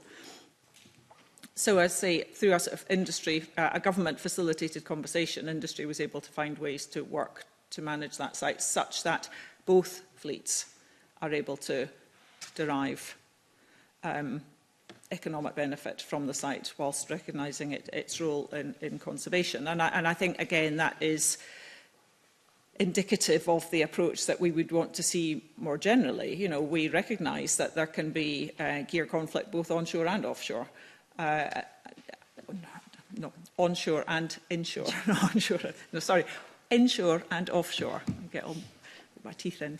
And I think, again, it's about, that's why this sort of process, and I appreciate what David has said from his members' perspective, this has not been a satisfactory process because they were not involved early enough in terms of changes that were made. But I think that's why this sort of carefully considered, sort of properly carried out process to actually really understand, you know, what fleet sectors will be affected by which particular measures and which particular sites. There isn't a one-size-fits-all approach to this. It is about understanding, what activity takes place in certain areas, what are the conservation objectives of that area, how can you achieve all of these things? Can you find that balance between conserving the site for its conservation objectives and allowing economic activity to take place, whatever that form of economic activity is, and finding that right balance? And that is about engaging people, having detailed and lengthy conversations, and I think these were very detailed and lengthy conversations in terms of the sites we're talking about today, because the risk of trying to do this in a hurry or finding a one-size-fits-all solution is actually that you don't get the right outcomes. So I think it is about, as we go forward, again, there's been a lot of discussion about the Insure MPAs. The consultation is due to start on that, we understand, later this year. Again, it's been a long process with a lot of input, and we hope to see that the same sort of decision-making process will prevail. Okay. I feel like Kenny wants to come in. Yeah, just to clarify slightly, in that the West Shetland area, which we refer to as the Windsock, had been closed to mobile fishing for a considerable time, and then Europe, this part of the Cod Recovery Plan, then that was lifted. And we recognised that there was the crab fishermen, for instance, lobster fishermen, were working in that area. And we came up on an arrangement where every 6 months we set up an agreement for areas that could be fished and which were exclusive to one side or the other. We tried to incorporate that into the management measures for that area, but the advice we see from GNCC was that they needed longer periods of stability, that was too flexible. So that's something we have to not so much be wary of there, but we've lost that flexibility that we had with that industry to share that. That may actually cause problems in the future between the sectors, but what we had in place up to that point did help, it avoided conflict between two sectors in that area. I'm not sure that could be applied elsewhere for the same reasons that GNCC suggested. Okay, thank you. Kind of listening to views that have been expressed to our consultation and yourselves, actually, it suggests that gear-specific mitigation should be, and monitoring should be used as an alternative to whole site restrictions. And I was wondering if there's examples of this where that has worked well and has resulted in better protection and restoration of an area. Putting you on the spot for examples, I know, but... I'm not so sure. These things tend to be more individual businesses where people operate in an area and they do things which they feel is right for that particular area. As an industry, we do tend to react to the pressures at the time, and they tend to be in a wider sense. So wider gear measures aren't really adopted unless they're essential at the time. But the evolution of the gear is ongoing, and we have a lot of skippers who invest in this, especially when they're buying new vessels, and are willing to do that. And they know what needs to be done.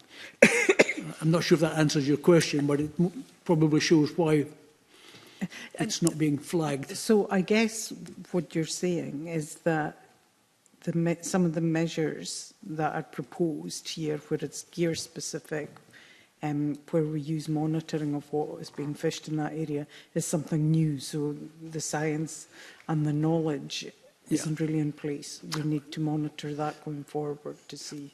Well, in actual fact, during the stakeholder engagement, in many areas, once you get to the final detail, the particular habits in that area were discussed, and gear changes have been included in some of the MPAs, particularly the inshore ones, where there are restrictions on gear, vessel size, type of gear, attachments to the gear. So they have been considered, particularly in the inshore ones. And the offshore ones, we never got down to fine discussion. It was the general principles of what needed to be protected, which areas, and which activity in general. There wasn't so much discussion on modification, but there had been in the inshore areas. So we don't have examples of this working. We're now testing? In the inshore area where the measures are in place, there are a couple of areas where the vessels are restricted in size, the type of foot ropes they would use.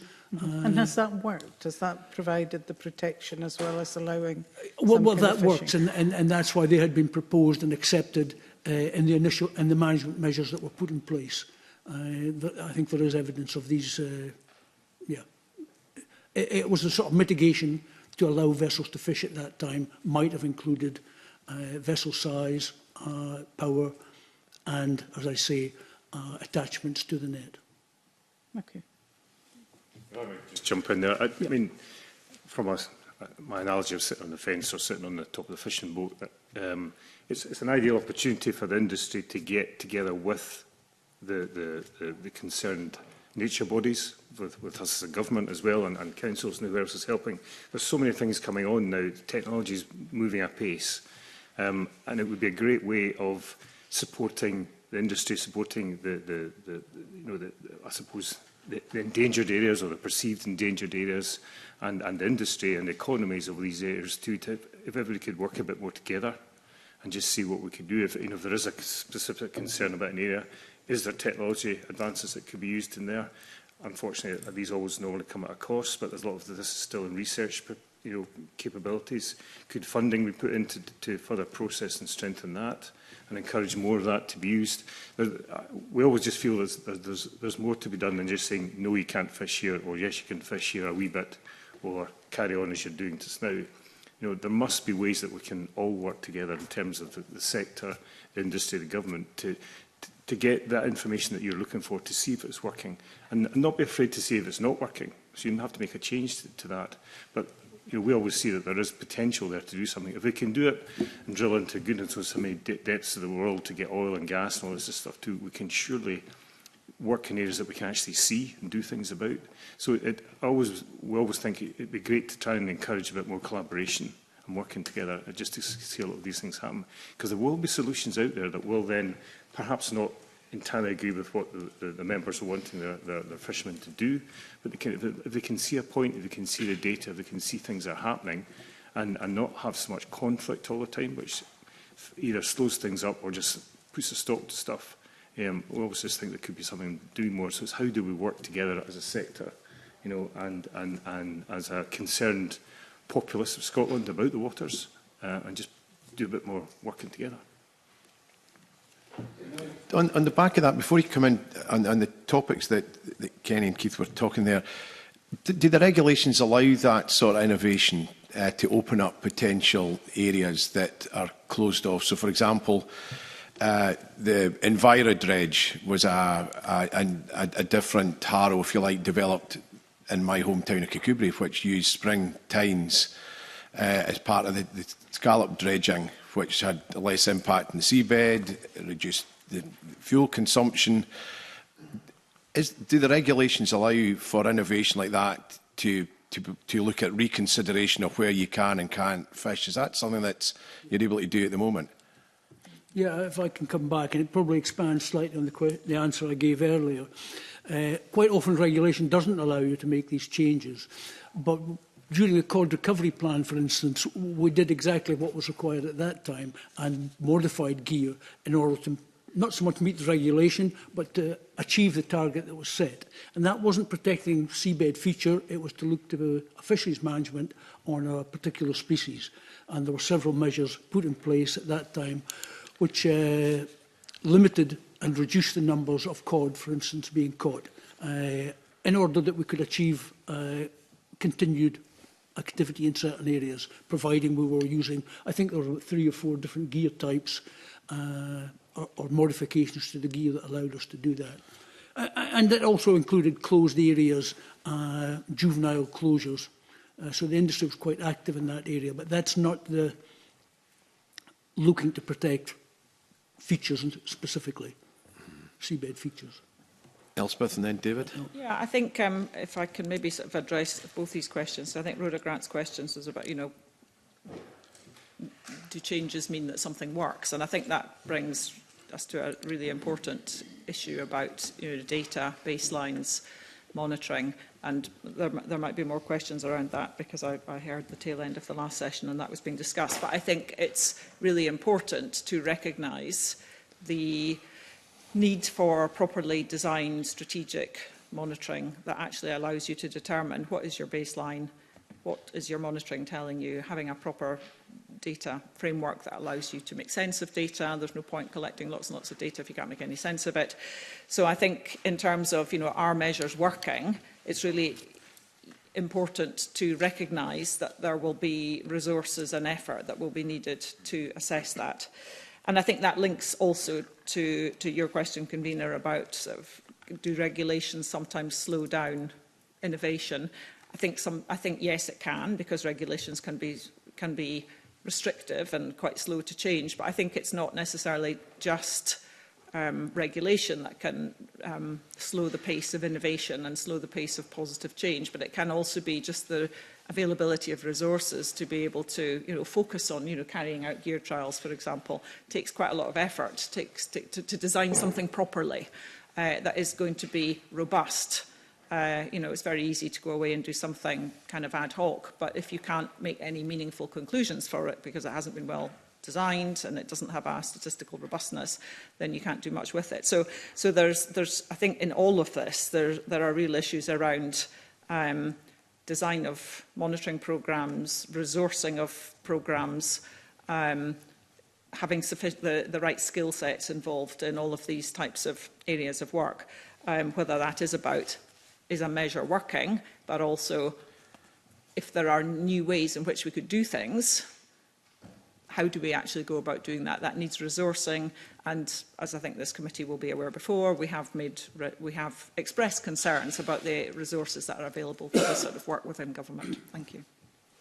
David? Yeah, Phil, just in the interest of transparency, my hometown is also Kirkcudbright. So share something there.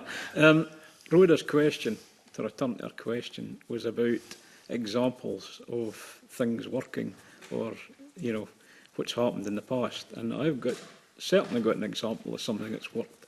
And that is on the basis of, I don't know if you recall, some years ago, there was a great excitement amongst the NGOs about seabird interactions with long-line fleets around the world, which obviously started to reflect on the vessels that are in MyPO.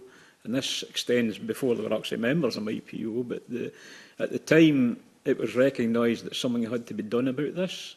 And through interactions and funding, self-funding the project, we engaged with St Andrews University, their sea mammal project. And we've ever since then, we've carried observers on our boats from St Andrews University, who have monitored bycatches, and we've deployed various methods: offal management, deck light management, Tory lines, which are anti-seabird lines that go out the back of the boat, all sorts of methods that have been deployed and successfully deployed, and now are evidenced by St Andrews. That's the important bit, I think, that Elspeth and Kenny were getting on about there, is that to evidence things is expensive, because, we are carrying observers at our expense, and we're also putting, although some of this technology is fairly low-level technology, it also incurs expense. So, our industry has been engaging with this whole, but you wouldn't think it to listen to some of the NGOs and politicians, that you think that nothing's been happening, but, this has been ongoing for quite some time. So yes, there is very good examples of the interaction between industry, science and managers. But you tend to find in our case that it has to be instigated by the fleet. It has to be, majority they have to be paid for by the fleet. And the outcomes are hard won over a very lengthy period of time. Okay, thank you. Rhoda? Just ask David a supplementary on that. I mean, we took evidence a while ago about kind of government marine labs and kind of how the science was being, how funding for the science and the science was falling back. Do you find that, or you're obviously working with St Andrews and paying money towards that research, but would it be would it be better if we had more science and kind of, I'm not saying industry shouldn't pay anything towards it, because obviously it's an industry's benefit to have those, but should it be more joined up and involve NGOs, involve government, and involve the industry to get more of that science in place? Well, you can always have more science. I mean, let's face facts that, you know, it's an endless checkbook, that one, like, you know. But it's a very important, in instances like this we're discussing today, these MPAs, for example, that, and my preamble of this was that science hadn't been done, you know, and that really when you're facing an issue, a governmental issue or a governance issue, that proper science should be incorporated into that.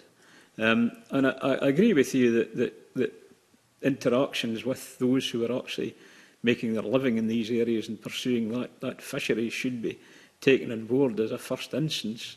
The NGO issue is difficult because some NGOs are just wanting to completely stop your activities, to completely ban your activities. So it probably involves a bit of judicial thinking and who you get involved and whether they're actually genuine actors or they're just trying to actually stop people from doing something. So as far as we're concerned, though, yeah, I mean, in terms of science and government-funded science, there isn't enough of it being done in lots of sectors. But we understand that the economic situation probably means that it's unlikely that's going to improve in the near future. So the reason I mentioned our project was that we had to self-fund it. We had to go to the institution that was the best institution to actually, you know, be interacting with, which not necessarily the government. That's the point here. That if you can find and choose an institution that's, you know, certifiable as a genuinely open and free agent, as it were, then you can interact with them rather than. But it's difficult because people like ICES, for example, are very narrow and strict protocols and criteria about what evidence they can accept and what they can't accept. And that runs sometimes butts up against what we're trying to do in the industry, like when we're trying to evidence the fact we're not doing something or things are different to what they're perceiving. But I think Kenny's more an expert in that one than I am, like, but it's certainly an issue that, yeah. Yeah, if I can add just to that, because we talk about the resources being made available. I used to work at the Marine Lab. I worked there for 42 years and was responsible for the sampling programmes for observers, market sampling, and I was a cruise leader in many surveys. One thing I have noticed is they are struggling. They are not getting what they had before. However, the research vessels, they are able to spend more time. They have spent more time working on for instance, MPAs. That didn't happen in the past. So we've seen a shift there, and it's key for both the nature conservation and general fisheries that the resources match that. We certainly need the science. I think there may be also an underestimation of what is being going into the process. I heard the previous panel speak about no data or limited data. Data is going in there, and the industry is contributing towards that. They run a programme.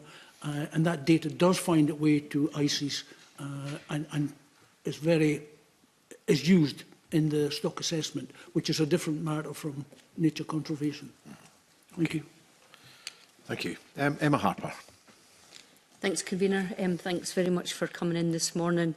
In the previous panel, I asked about the socio-economic impacts of introducing these MPA regulations, and we have had submissions about concerns of job losses and displacement of fishing activities and economic harm. And I know, Keith, you mentioned economy as well just a few minutes ago. So I'm interested to hear on your thoughts about the anticipated economic impacts of the proposed measures on your local fishing communities. And do you believe that the socio-economic assessments used in the consultation accurately reflect the potential impacts? From my experience, and that's talking to fishermen as we responded to the consultation, they felt that the socio-economics didn't reflect their experience. And I recall that from the stage one as well, that was the case. They often made that case. And this one, they still say the same, but I think the fact that the outcome has moved towards option one, that minimises the potential damage and possibly allows for a displacement which won't be so damaging, at a level which won't be so damaging and may make up the loss that they're likely to encounter. It becomes manageable for most businesses, I think, but others may feel differently. Option one is the zonal approach, isn't it? Rather That's than, correct, yes, yeah. Yes. Okay. Perhaps if I could add to that. I think Kenny touched on the issue of displacement, and I think I've probably said this to this committee before. I think it's important too that we have to think of. I think the impact assessments that were carried out for this recognise that measures would have an effect of displacement, but it's very difficult to assess what the impact of that displacement is.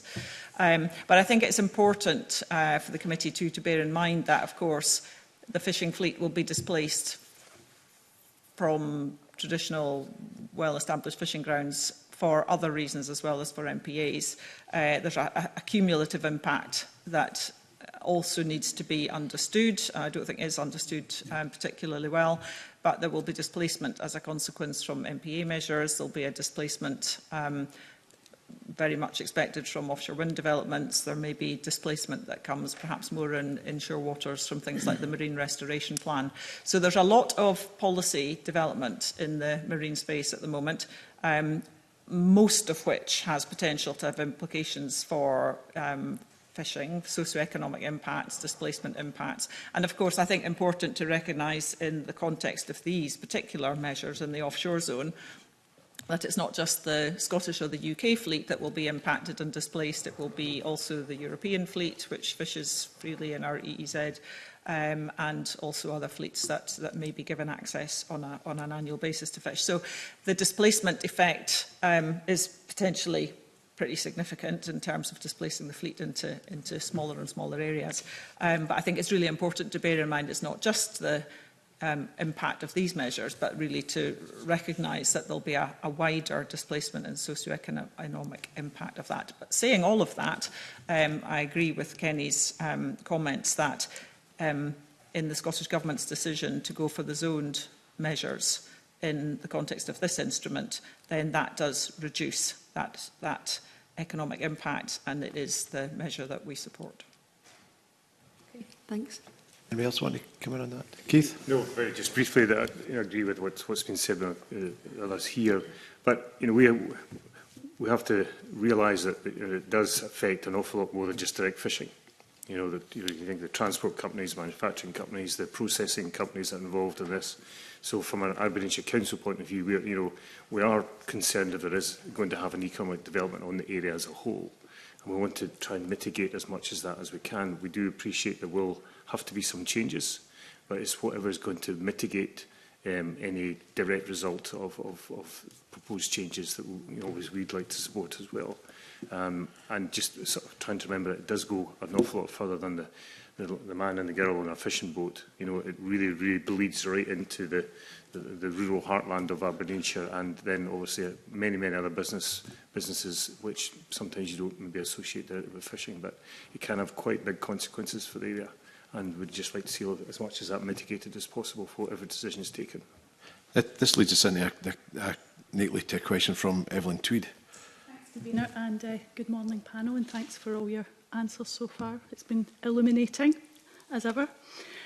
Keith, I was really interested in what you were saying about collaboration, local authorities working with the government, working with the industry to sort of move forward. We need to think about diversification, resilience. How can we make that happen? Good question. $64,000 question, I suppose. But I suppose it's back down to that communication piece, that and understanding and the willingness to listen, and not perhaps to have necessary perceived barriers that we sometimes sort of tend to come up. And everybody is very passionate about the sector they're in, whether that is preserving what's there, whether that is capitalising on what's there, economically and socially. But equally, whatever happens now, it does cost to do these things. So support, I suppose, is a key thing, supporting each other.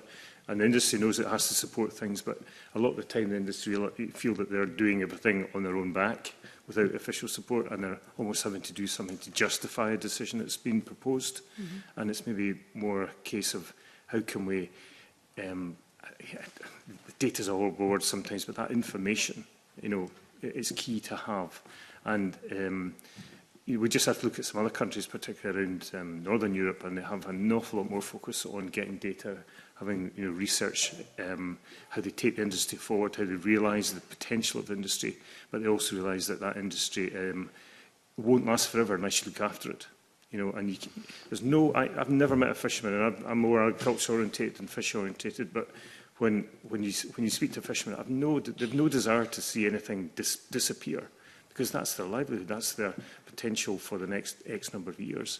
And they're all, give or take one or two mistakes I've made, but they're all caring people, and I genuinely mean that when you say it. But so it's how, and you can see why they get their backs up sometimes when they've been told you can't do this and we can't do this and this is a problem and everything else. They're seeing it for themselves. Yeah, they might see a bit of change, but sometimes it's not quite as bad as it's perceived. But everybody, we have to respect everybody has an opinion, and some quite vociferous opinions. So I suppose it's, the long and short of it is speaking to each other, having the willingness to just listen a bit more, but also having that ability and funding has to be taken into consideration. It just won't work without some of the stuff. There's some great ideas out there, but they need support to get them done, which then will help make decisions, which then will help with what's actually out there and happening in the sea and inshore and offshore. So it's back to that communication piece. And we as a council we want to help as much as we can. We listen, but sometimes our hands are tied, I suppose, financially, timely. And so that the request is there. Just if we want to make things there, we need to make the resources available, whether or not that's an understanding more or financially, really. Comes down to that, I'm afraid, from an economic point of view. Okay. I think that sort of collaboration piece is really important, and again, I think, notwithstanding David's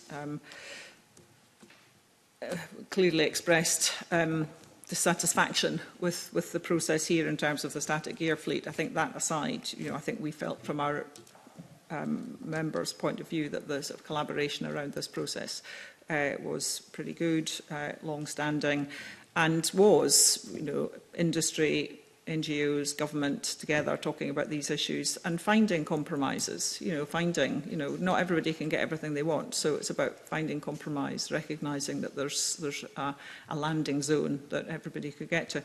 I think the sort of local authority point is an interesting one, and we're very fortunate in the North East where we are based, but of course our members are spread throughout Scotland, but SFF is based in the North East. We're very fortunate to have, I think, a very supportive local authority, and Keith and one of his councillors run the North East of Scotland Fisheries Development Partnership, for example, which involves Aberdeen, Aberdeenshire and Murray councils all coming together to talk about the industry, to understand what's happening in the industry, to try and bring forward ideas and thinking from elsewhere. So I think we're fortunate in that regard, but I absolutely hear what Keith says about the sort of resource limitations in terms of actually being able to perhaps drive change. But I think it is a good example of a local authority really trying to understand what's going on at national level and recognising the economic importance of our industry to Aberdeenshire and the other authorities, and also about really recognising what can the council do in terms of that sort of national policy making that tries to again get that right balance between conserving our environment, protecting our environment, and also protecting the economic activity. Come in the back of that. What's your experience of local authorities actually getting involved? Again, I'm going to be parochial here and talk about my patch, my local authority. Scallop, the UK scallop industry is hugely focused on ports like Kirkcudbright and the processing or whatever. But the engagement of the local authority in relation to the scallop industry is very, very limited. We've also got the situation now, because of MPAs and other spatial pressures, the nature of scallop fishing is now far more nomadic than it was in the past.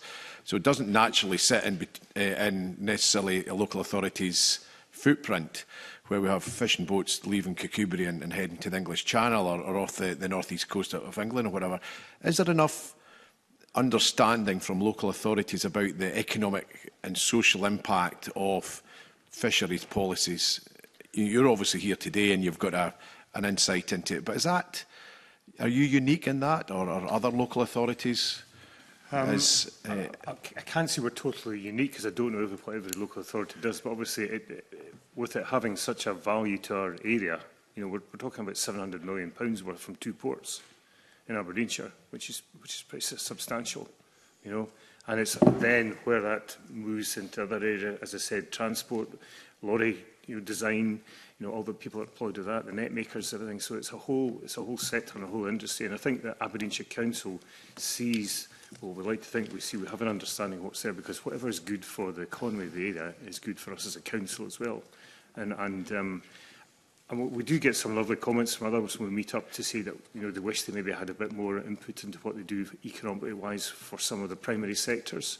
We have a similar thing for agriculture, and that's always really well received. And I look after forestry as well. I mean, it's a huge sector for. I think agriculture, food and drink, forestry, and fishing is about £2.5 billion for the North East, and there's one person that kind of looks after it. So not looks after it's wrong, but keeps an eye on things. But so it's almost, where do we put our resources as a local authority? And we know things are challenging for all authorities around there. So in answer to your question, Chair, it would be great, I think, if more local authorities took an interest in that in terms of how it can affect economic development, because they're often the forgotten sectors, but they're the primary sector, and they're primary by name for a reason. And I think we have to remember that. We can't do nothing on an empty tummy. I think it's quite sorry. Yeah, I think it's also important to look at the bigger picture here, Finlay. If you look around Europe and you look at places like Spain, Portugal, France and Norway in particular, that fishing positive governments can have a huge impact on rural communities and the viability of their economic situations. And what I mean by that is that people in these, they hold fishing not just as an economic activity, but as a vital part of the fabric of their societies. Whereas I get the impression we don't. I mean, we just don't in this country, which is rather unfortunate, because the ability to produce what I think the phrase is social cohesion in all these areas is greatly enhanced by having the particular ability to have these economic activities. If you look at fishing, for example, it's classic economics. Adam Smith would be very proud of it, because it's lots of small actors acting in a market, and that is something that's pretty rare in terms of economics generally nowadays. And I think that can only be the benefit of the participants and also wider society in these areas. And if you look at, for instance, my vessels, both the static and the mobile sector, we support places like Lerwick, Scrabster, Lochinver, Ullapool, and if it wasn't for the landings of a lot of these vessels, these ports just wouldn't be viable in the long run, because it needs that economic activity to sustain their ability to provide the jobs. And I have to say that Keith's right, Aberdeenshire does support, the Highland Council does support, obviously owns Kinlochbervie and Lochinver. They support that. I'm very disappointed in Aberdeen City. They just have no interest in fishing anymore. They don't seem to have anybody in their council that actually deals with it.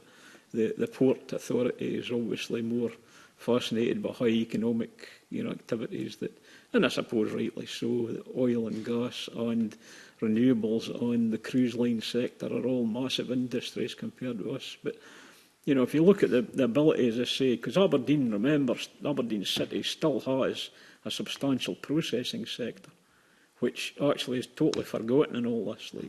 And if Aberdeen City supported the fishing industry in Aberdeen City, it might actually find that they could have a much more integrated supply chain than they have at the moment, put it that way. So, yeah, there's lots of stuff that needs to be looked at. But politicians should maybe think more positively in general about the fishing industry than they do at the moment. Okay. Elspeth, did you have a comment? Yes, I absolutely agree what David's just said about, look at other countries in terms of support for their industries. I think it's a really important point. I was just going to make the point that I think, local authorities and their sort of interest and engagement in the sector, I think is probably a bit of a mixed bag. I think in some areas, we've touched on Aberdeenshire, but I think also, if you look to Shetland, the local authority there, fishing is a really big part of the Shetland economy. It's something that the local authority there is very engaged with and sees as a critically important part of the local, not just economy, but also sort of culture and society. And I think, we've talked quite a lot today about economic activity and fishing as an activity, but I think we have to remember that fishing is more than that. It is about society, it is about culture, it's also about food production. And, we must never forget that it's really important that a country has the mechanisms and infrastructure to be able to produce food and to feed people. And I think that sort of point about local authorities and, sort of represent the people that they represent. We carry out quite regular polling just to sort of sense check, what the public attitudes towards our sector are. And there is strong public support for fishing across Scotland, not just in coastal areas, but also inland. And I think the point that David makes about, politicians, being alive to that, I think is really relevant. And we would be very keen to see a sort of more consistent support for our industry across local authorities. Thank you. We're going to move on to, I'm just going to make sure we're on the right theme. We're going to look more at the scientific evidence and monitoring. And a question from Ariane Burgess. Thanks, Convener. I think you've all already touched a bit in this area, but in our call for views from the industry, there was emphasis on the need for robust scientific evidence, on ongoing monitoring, a call for adaptive management and transparent decision-making, and also highlighting gaps in data, especially for static fisheries. I'd be interested in hearing your views on the scientific assessments used to inform the proposed measures. Do they adequately reflect the nature and intensity of your fishing activities? Yeah, well, I sat through, as I say, many meetings on that, and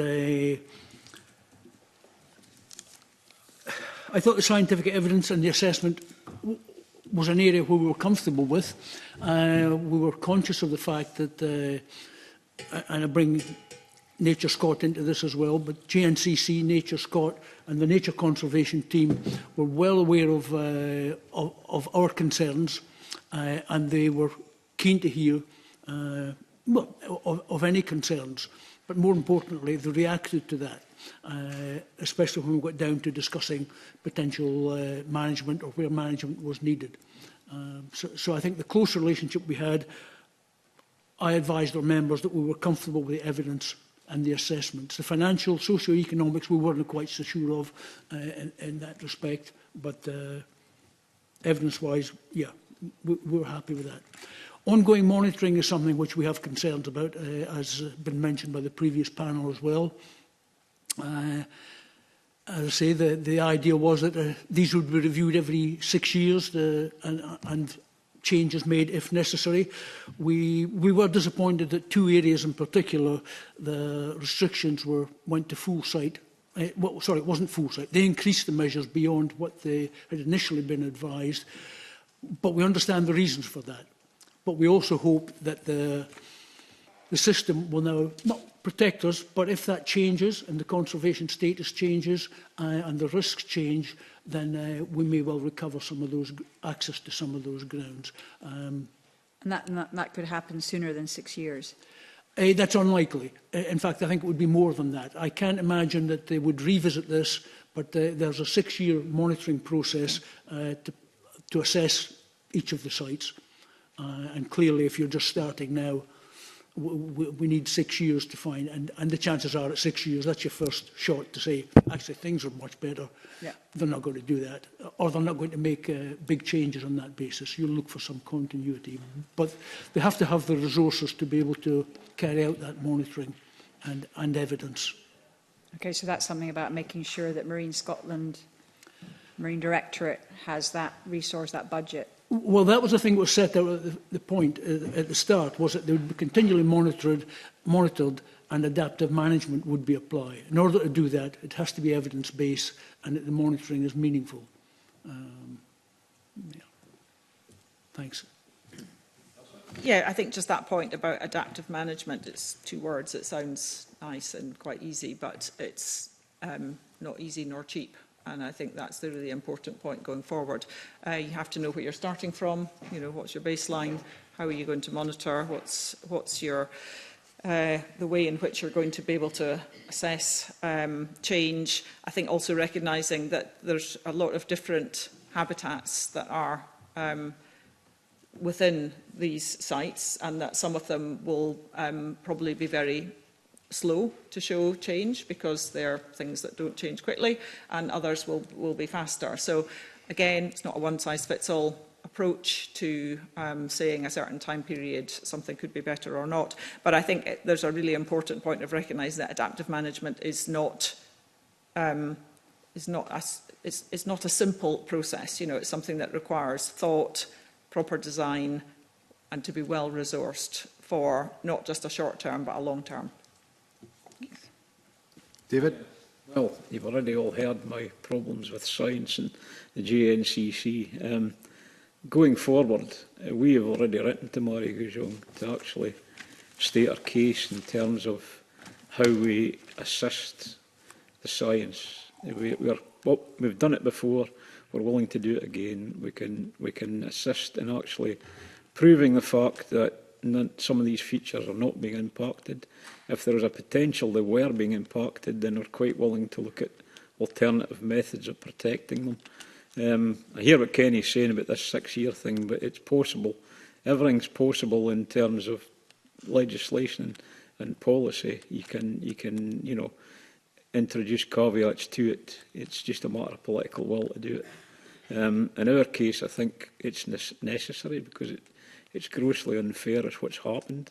And I think going forward into the future, that we're willing, as I say, to assist in actually monitoring or the potential if we're allowed to actually. But this is the problem.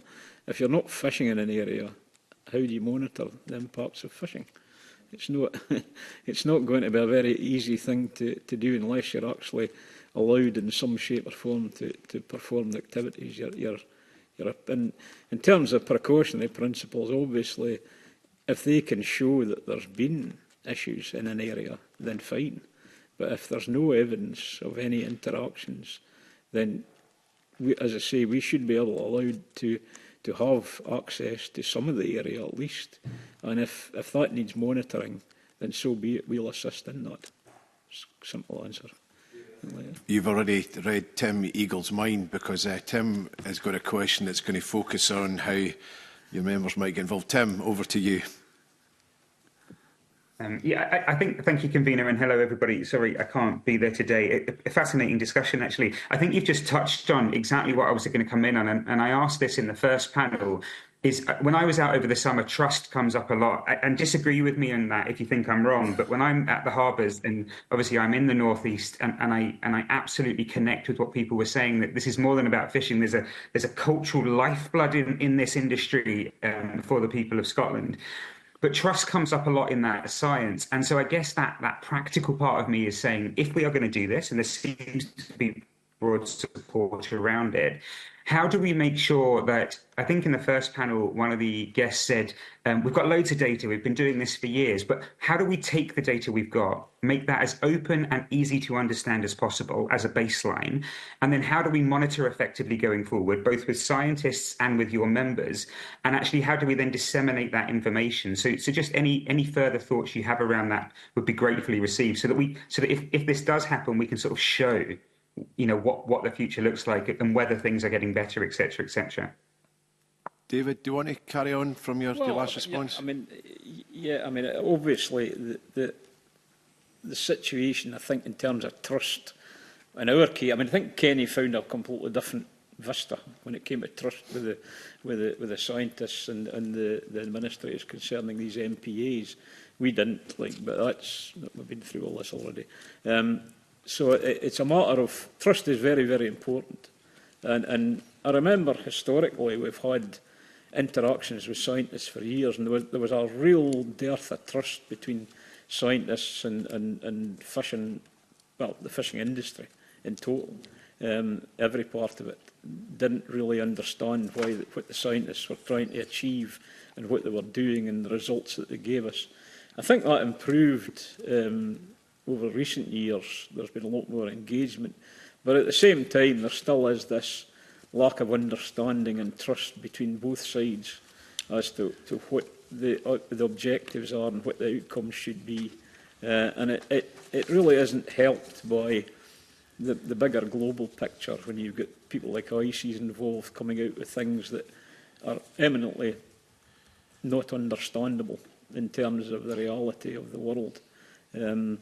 They may be right in their own little world of science and thinking that this is the right thing to do, but in terms of the outcomes and the visuals from the industry side, it doesn't make any sense at all. So there needs to be, we need to continue in that path of greater and more interactions between the science. And remember that the politicians are kind of hog-tied nowadays because they keep trotting out this phrase, the best available science, right?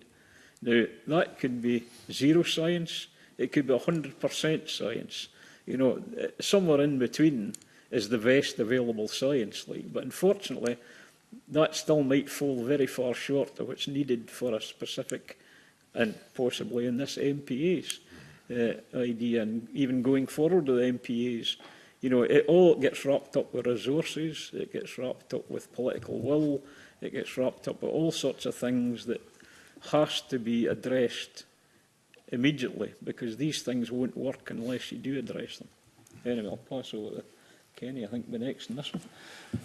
Yeah, well, a couple of things regarding trust. I mean, one of the key things, particularly for this subject, to me was the trust in Nature Conservation Team, for instance, and the work that they've done. We saw earlier what their intentions were, and the key thing was for us was that they try and deliver on that. That went very well, although I recall from phase 1 inshore, politically, a different decision was taken from the advice that was given to them in 5 areas. That, for the industry, the trust then decreased in the process. However, it's clearly been restored now. So that's something we have to be mindful of, that resources need to be made available for the nature conservation team, the nature conservation bodies, and political leaders need to allow them to do what they've set out to do. We must provide the resources to support the science assessments. We have seen that change with the nature conservation bodies as well, as I say, with research vessel time for monitoring and scientific evidence, and we'll look for that to continue as we move to the next stage of assessment. We don't see compliance as being an issue to us. The resources are there in compliance, are there, and they're being built on as we improve with VMS and remote electronic monitoring. So from an industry perspective, we feel that the tools will be there and should be there to maintain trust at a higher level. It's a political intervention which is usually the problem for us. Elspeth. Yeah, I think I agree with much of what's been said. I think it's to have that sort of trust in the scientific process in terms of what happens going forward, in terms of further decisions, etc.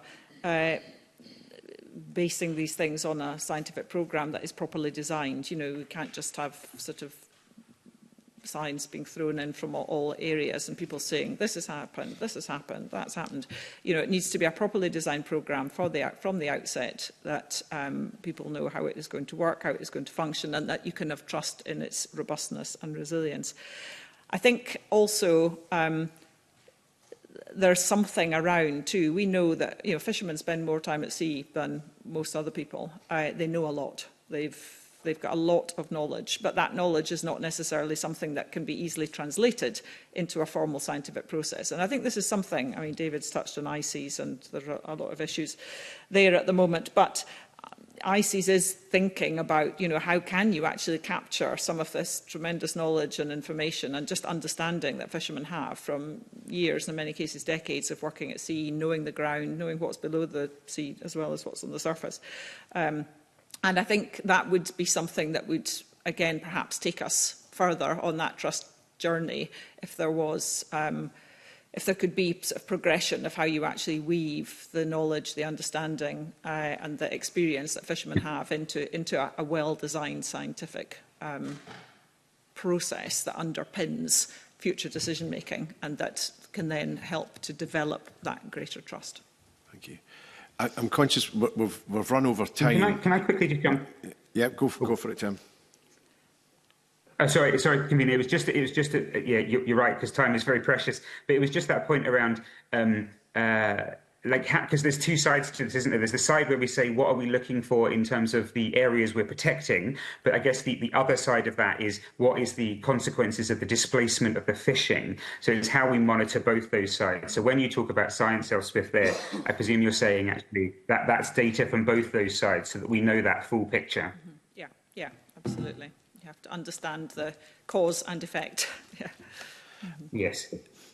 As I say, we're over time, but Ariane Burge has got a very short supplementary. If you could direct it to the witness you think can answer it, that would be helpful. Very short supplementary for Kenny. Kenny, you were in the context of trust, you were talking about the importance of the REM and the VMS so that we've got that vessel monitoring going on. I'm aware that there, and it's not everyone, right, there's a very few situations where there is illegality. So how do we support those folks that feel that they need to turn off equipment and go dark kind of thing? How do we support them to realise that they're part of something that's really important in gathering data and sharing information? Well, that's an ongoing thing with us. I mean, we have, through the structure of the SFF, we have regular meetings of the constituent associations.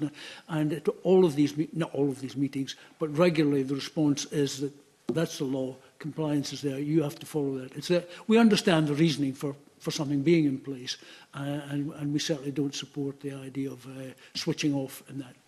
And we think the industry is getting to know that as well, and yeah, they have to do it, and we'll keep making that message to them. That's a condition of you being there. Thank you. Thank you all very much for your contributions this morning. That's been hugely helpful. As agreed previously, we'll now move into private session and I suspend the meeting for 5 minutes. Thank you very much.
Welcome back.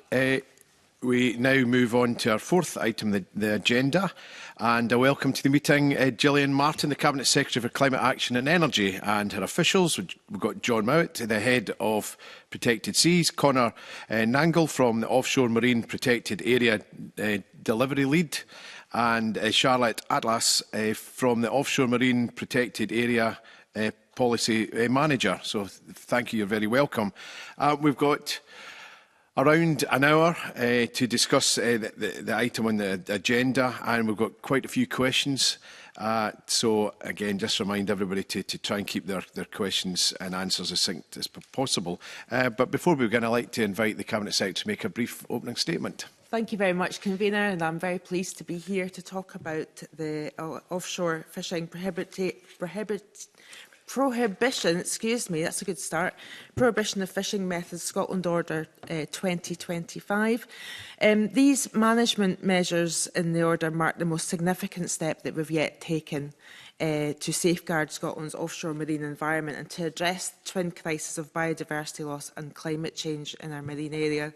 The order laid before the Parliament seeks to introduce site-specific restrictions on certain fishing gear types within 19 offshore MPAs. The measures were consulted on between August and October 2024, and they include sites designated under both the UK Marine and Coastal Access Act and the Conservation of Offshore Habitats and Species regulations. Scottish ministers have got a number of statutory duties in this area, and our goal is to ensure that these sites achieve their conservation objectives and support wider ecosystem health, whilst also recognising the realities for fishers and coastal communities. And we consider that these fisheries management measures are reasonable and proportionate in all circumstances. For each site, management options were tailored based on the best available scientific evidence and advice, including that from the Joint Nature Conservation Committee, the JNCC. They're based on detailed evidence on how fishing gear affects the habitats that we're protecting, and in 15 cases this allows zonal closures. The remaining 5 were taken forward as full closures. The measures are grounded in evidence that aim to support the achievement of conservation objectives at site whilst allowing sustainable use as appropriate. And I acknowledge that for some sectors there are concerns about the scope of these proposals, and that's why we've worked closely with the industry throughout the process and have published clear impact assessments. And we recognise that there are concerns for the fishing industry, particularly around displacement and economic impact, and that's why we've sought to design measures that are targeted, proportionate. Our analysis shows that overall economic impacts are limited in scale, especially when set against the importance of meeting our legal duties in relation to the protection of the marine environment. We've taken a pragmatic and proportional approach. And I want to emphasise that these proposals reflect both our statutory obligations, our environmental commitments and our responsibility to manage Scotland's marine resources in the interest of current and future generations. They're based on evidence, shaped by dialogue and collaboration, and they're essential to protecting our marine biodiversity in a changing climate. The measures are not about excluding fishing unnecessarily. They're about ensuring that protections are in place to allow our MPAs to achieve their conservation objectives, and essential if we are to safeguard the most sensitive offshore ecosystems. Ecosystems, of course, that include nursery areas for fish stocks and contribute to overall sea health. So I welcome the committee's scrutiny of these measures, and I am more than happy to take questions. Thank you very much, Cabinet Secretary. So my first question, so no doubt you or your officials heard the evidence given in the previous 2 sessions, which appeared to suggest that the consultation process had been well carried out, and most of the stakeholders felt that their contributions had played some part in shaping the regulations that we see now. So my question, I maybe already know the answer, but it's why did the Scottish Government opt for zonal management in most of the MPAs, despite evidence from the GNCC and Nature Scot, in some instances recommending whole site closures? Yeah, I think it's important to put it in context, because obviously we have the statutory advice that comes from the statutory JNCC and Nature Scot in the inshore areas. And we have to obviously take cognizance of that advice, but we also have to balance it with other assessments that we do, not least the socio-economic impact. And I mean, I go back to what I said in my opening remarks, is that what we do has to be proportionate and evidence-based as well. So obviously the JNC are given as advice based on their objectives and the data that they collect, but we're also taking evidence from the people that are affected by our decisions as well. So if you look at, let's also mention 94% of MPAs will have no bottom trawling on them as a result of these measures. And I think that that is something that conservationists and people in Scotland generally have been looking to have. But where there is possible a sustainable opportunity for sustainable fishing, why would we rule that out if it's not having any impact on the features that we're wanting to protect? I think we have to recognise that there's, marine protected areas don't just have to be no-go zones for any other aspect of the marine environment as well.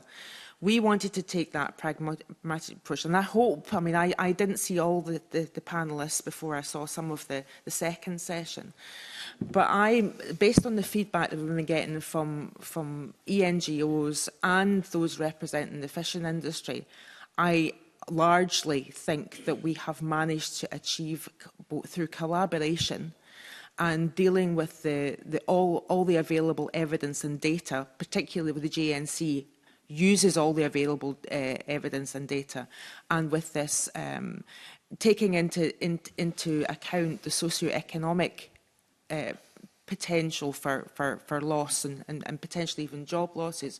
We've tried to take that proportional approach, but we've also stated in our aims to have an adaptive, going forward, an adaptive approach as well. So these measures need time to bed in, but they're this is not just a moment in time at which, right, we've done the measures and that's it. They need to be analysed over time, because quite a lot of the ecosystems we're talking about are very slow growing. So that's not going to be happening quickly. That's going to be happening based on the advice that we get from JNCC and others about when it's best to actually review the measures. But we have to be adapted, and also the marine environment is very much impacted by climate change as well, and species move and change, and things move and change in that environment, and we need to be fleet of foot in adapting to that. So on that, can you set out, you've talked about adaptive management and different types of fishing having different impacts. Can you set out what the criteria were when you determined that there should be a whole site closure versus the zonal approach, which appeared to be universally welcomed in some of the areas? So what did you actually look at? What was the process of deciding that an area should have a full closure? So I will answer that, but I'm going to bring John in some of the specific detail, because my team are absolutely steeped in this and know the detail. So we wanted to use the best available advice to take a feature-based approach. So obviously in each MPA we've got a variety of different features on the seabed. It's largely protecting the seabed. So there are some areas in which we might have particular ecosystems that would maybe be worse impacted than others. So in particular the ones with the full site closure, there will have been an assessment that there can be no fishing in that area because of the impact that the evidence is telling us it has on those areas that might be particularly vulnerable. But in others, obviously we've got a mixed picture, in where some activities might actually be sustainable because they're not impacting in the same way. But in terms of the criteria, obviously I just want to mention, obviously we got scientific advice from the statutory nature conservation bodies, as you'd expect, the chief scientific advisor from Marine regarding this featured distribution, what level of protection was required in each area. So I guess that's really the criteria, because the criteria can't be blanket. It can't just be a case of all these things have to be checked off, because we're talking about complex marine environments that have got diversity of ecosystems in it. But can I hand to John for a wee bit more detail for you, Convener? Thank you, Cabinet Secretary. And I think it's important to understand how JNCC provide their advice. So, for each site has its conservation objectives for the particular features it's designated for, and they all have a range of sensitivities. So, we've already had a lot of evidence this morning about corals, sponges that are very fragile, very slow-going. Other sites have sand and gravel features that are much more robust. So, the level of protection for those that JNCC advise is very different. For the sensitive features, it may be to completely remove or avoid the pressure from a specific fishing gear from those features, whereas for others, it's more about limiting the amount of pressure. But the advice from JNCC itself is kind of risk-based, so it's about the risk of not achieving the conservation objective. So obviously, in any situation, if you completely close the site, that's going to be the lowest risk option. But that doesn't mean that their advice is you should close the site.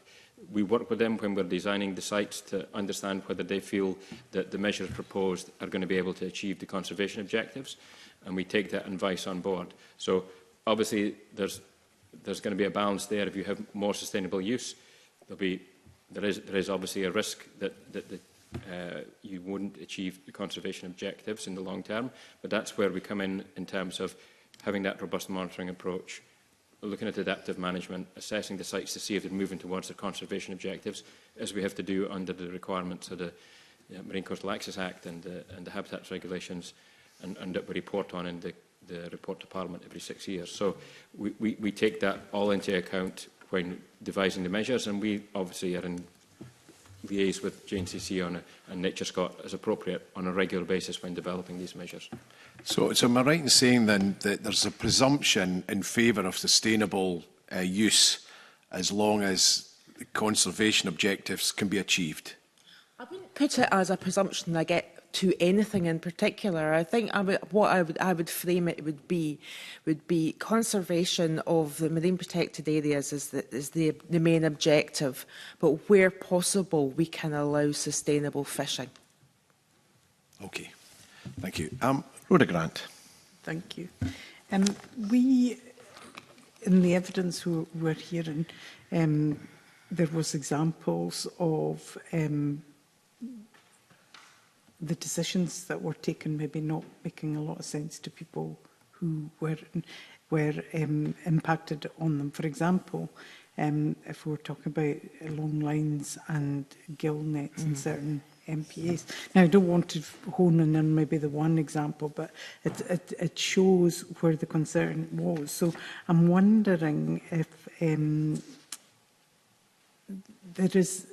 can we look at more selective management measures in certain MPAs to allow, or how do we monitor if actually there's not going to be any harm done? So I suppose we heard from David Anderson talking about the sponges and how they use their long lines on their nets on sponges. They say this makes no impact, this doesn't damage them. They've been doing that fishing for 50 years.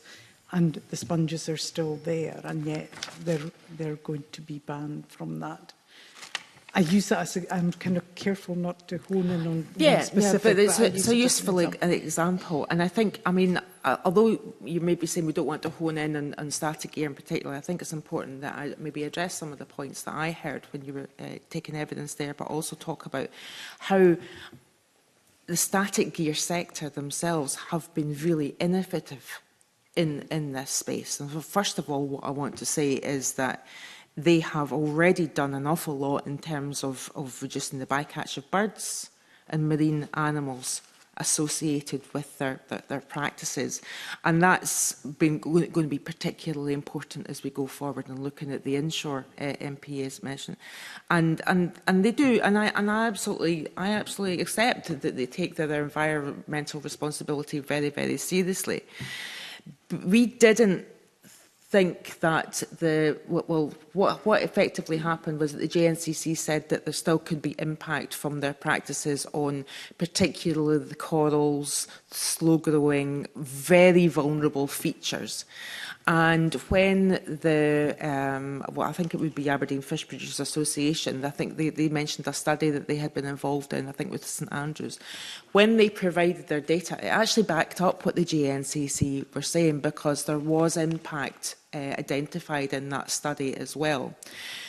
In saying that, Ms Grant, you're absolutely right that if we find out maybe in however many years, in a decade, for example, we look back and we are able to see that, you know, in areas, if there's more robust evidence and data to suggest that we can maybe allow certain types of gear to be used in areas that won't have an impact because the data has come forward, the evidence has come forward, then of course we'd adapt very much so.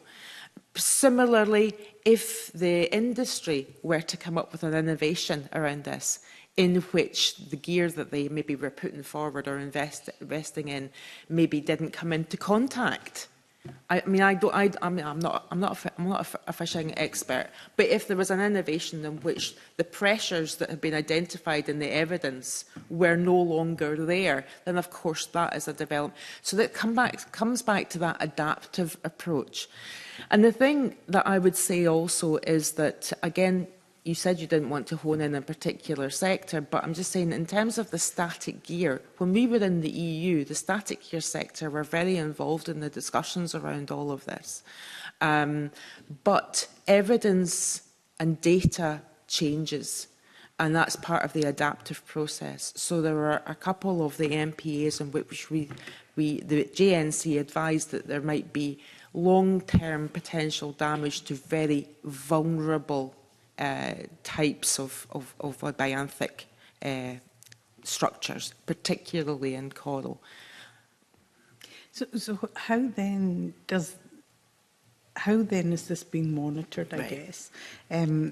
So you get from the panel that possibly there isn't that much science, and they're a wee bit concerned about. And I think the first panel was very clear that there should be a precautionary approach. Second panel, maybe kind of we wouldn't damage it, and the history shows. So how do we monitor it? And I suppose more importantly, if we can see adaptations that can take place that would allow more fishing but non-damaging fishing, how can that filter through into practice? Because obviously we're putting through statutory instruments on this now. That doesn't change overnight. How do we, I suppose, encourage the industry to take more mitigation, and with that there comes a prize of greater access? Yeah. So I think there's two things on that. There's your final point about how the industry reacts to this and the adaptations that they might want to make, and I think that's a really important aspect. But there's also how we're monitoring. So obviously my Marine Directorate, working with the JNC and Nature Scot, the JNC, if I could say in particular, if you look at the JNC's report, you'll see all the references at the back of that as to where they have got the evidence and the data to support their findings. So they're using all the most up-to-date evidence, and that evidence won't just be coming from the scientific community, it'll be coming from the fishing industry as well. So they'll be reaching out, they'll be getting assessments on fish stocks, they'll be getting assessments on VMS data, presumably. And again, these are questions mainly for them about where they actually get their sources, but they're using the most up-to-date evidence from our universities, from, as I say, industry, from scientific papers, from that really robust suite of, and Scottish universities in particular are really, really on this and really, really good at this. Of course, they're also using data associated with the vessels that we have within Marine Scotland as well. In inshore areas, of course, we have got the mandatory REM, the remote electronic monitoring cameras on the fishing fleet, and there are a number of them actually happening in the smaller vessels in the offshore area. Could I maybe get John to give you a little bit more detail on how we're going to monitor? But that's effectively the vehicle for it. Nature Scot, JNCC, advising government based on all the science, all the data that's out there, plus industry information. We're actually going to move on a little bit further to lining questions and evidence and monitoring. So if you don't mind, we'll come back to that and further questions. I've got a supplementary on just a conversation on, is it on monitoring? It's on this subject, yeah. Okay. Yeah. Thank you, Convener. Yeah, I suppose it's really the same kind of issues has been raised, but what you'll have probably heard in the previous panel that there's a discussion about the phrase "the best available science," and obviously the best available science is all anyone can and should act on. But is the government also constantly undertaking an assessment of where the gaps in the data are in order to try to proactively fill that? Because I think that was one of the questions that was being asked by the previous panel. Yes, and I think that this is, if you look over the last few years in particular, we have tried to address the gaps in some of the data coming forward. I mentioned the REM equipment that's now in inshore vessels, but also we've got the vessel monitoring systems as well in the Marine Directorate. They don't just provide data, but they also monitor compliance as well. And we have like fisheries protection vessels, aircrafts and monitoring associated with that. But this is probably a good chance for me to bring in John with the detail of some of the work that's been done over the last few years, because we recognise that the marine environment, there are data and evidence gaps that need to be filled, and government's got an important role in making sure that those data gaps are filled. Back, we're looking at static gear specifically just now, so I would like to just look at that at the moment. But John, go on. Just to comment on particularly on the static gear point, and you know, the evidence and the decision around that. So obviously JNCC are looking at the most up-to-date scientific evidence, peer-reviewed papers that are coming forward, particularly trying to focus on those that are within the Scottish region, and that's what they base their advice on where at all possible. When we were discussing with the Aberdeen Fish Producers Organisation in terms of looking at whether we could do mitigation around their gear, we did look at the observer data that David Anderson mentioned with St Andrews University, and we went through that with the university and with Aberdeen Fish Producers, but that data did show that there was a bycatch of benthic features, so corals and sponges. It was at a low level, but as I mentioned before, because these are the most sensitive features, even a low level of continual bycatch does add up, and it's that cumulative effect that JNCC were advising on over years and years of having the impact of removal of corals and sponges. So there was evidence that we did use the evidence that was there and available to us at the time when we were making that decision in those discussions with the producers' organisation directly. Okay. Rhoda, have you got any further questions? No. I'm going to go back to a question asked your Cabinet Secretary. In your report, the Scottish Marine Protected Area Report, which you presented or submitted on the 19th of December 2024, the government reaffirmed that MPAs are not no-use zones, and it states there should be a presumption in favour of sustainable use within MPAs as long as activities do not compromise the conservation objectives. Now, you've contradicted that. What has changed since December 19 to not sticking by what you see is a fairly strong statement, presumption in favour of sustainable use? So, with the greatest of respect, Convener, you only gave me half of that sentence, and you said presumption for sustainable use. The second part's very important in that, and I think that that's reflected in my answer to you. You know, because you put it to me that it was a presumption for sustainable use, and I said, well, actually, it's a balance between the two things. No, I think so, I did say as listen, long as objectives are continued. We can argue over that, Okay. but obviously the wording of a document hasn't made it into how I want to express myself. But hopefully the meaning of what I said when I expressed myself is in line with what you have just read out to me. So a presumption for sustainable use as long as... is very important. The compromise, it doesn't compromise. Indeed. Thank you. Indeed. That makes that clear. Okay, we're now going to move on to the topic of socio-economic impact, and a question from Emma Harper. Thanks, Convener. Good afternoon to you, Cabinet Secretary, and everyone else. In the previous two panels, I asked about socio-economic impacts, and I'm interested to hear if you have any thoughts or concerns or any any response to socio-economic impacts? And also, is there a need to revisit or refine the models regarding how we look at socio-economic impacts? So in an adaptive approach, which is the approach we're taking, then there is always a need to adapt and refine the methods, but it's also we need to be basing our models on the best available data and science, and indeed the monitoring systems that may be available to us, technology that will adapt as well, that may present itself in the future, which will get better data, more data, whatever that might be. And I've given examples of what we've done in the last few years to actually enhance that data as well. And obviously, GNCC are doing their level best to make sure that everything that they take into consideration is of the most up-to-date. So I think the answer to your final part of your question is yes. This is not a static moment in time for which we do not revisit it's the nature of nature. Things change. Also, it's very important that we monitor the efficacy of the decisions that we have made in this area.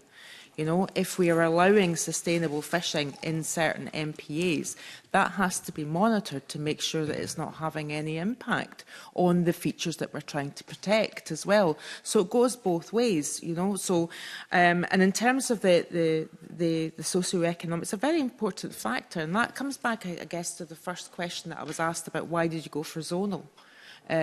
Over a blanket ban on any kind of economic activity happening in MPAs. The zonal aspect is in reflection of the socio-economic impacts that a blanket ban would have if we did not take a proportionate, pragmatic and evidence-led approach. So that really is my answer to that. Okay, Keith White in the previous session talked about the whole supply chain, the whole cultural lifeblood was also language that was used as well. And you're a northeasterner as well, and I'm for the opposite end of the country. So it's just I suppose just to affirm that it's about the whole supply chain when we're thinking about the socio-economic impact. I saw Keith's comment. Keith is a constituent of mine, for the record. I know Keith well, and I agreed with what he said. In any area, regardless of whether it's these measures or whether it's any other measures, you can't just look at the impact on maybe the particular sector. You've got to also look at the impact that it has on the supply chain and on the communities associated with that sector as well. And that's when we talk about any aspect of the economy. You can't just make a decision based on just the kind of like you will have very robust financial, I suppose, assessments based on what happens in the sector, but you've also got to be thinking about the impact it might have on the ports and harbours, what they might be used for, on the local, the local population. If you're making a decision that affects a particular sector, then you need to look at the impact that might have on everything, down to the school rolls. So that's we also have to think about the viability of our fishing sector as well. It's a very, very important area for Scotland, both culturally and economically. But it's also a source of very good protein that comes into our supermarkets and our markets and is sold throughout the world as well. Got to take that all into account. Okay, thank you. Thanks, Convener. Evelyn Tweed. Thanks, Convener, and good afternoon, Cabinet Secretary, and to the panel. Cabinet Secretary, in the last panel we talked about diversification, resilience. Panel members were keen to work with the Scottish Government, with local authorities. But is the Scottish Government going to provide any transitional support to affected fishers and communities? Because one of the issues that did come up was funding.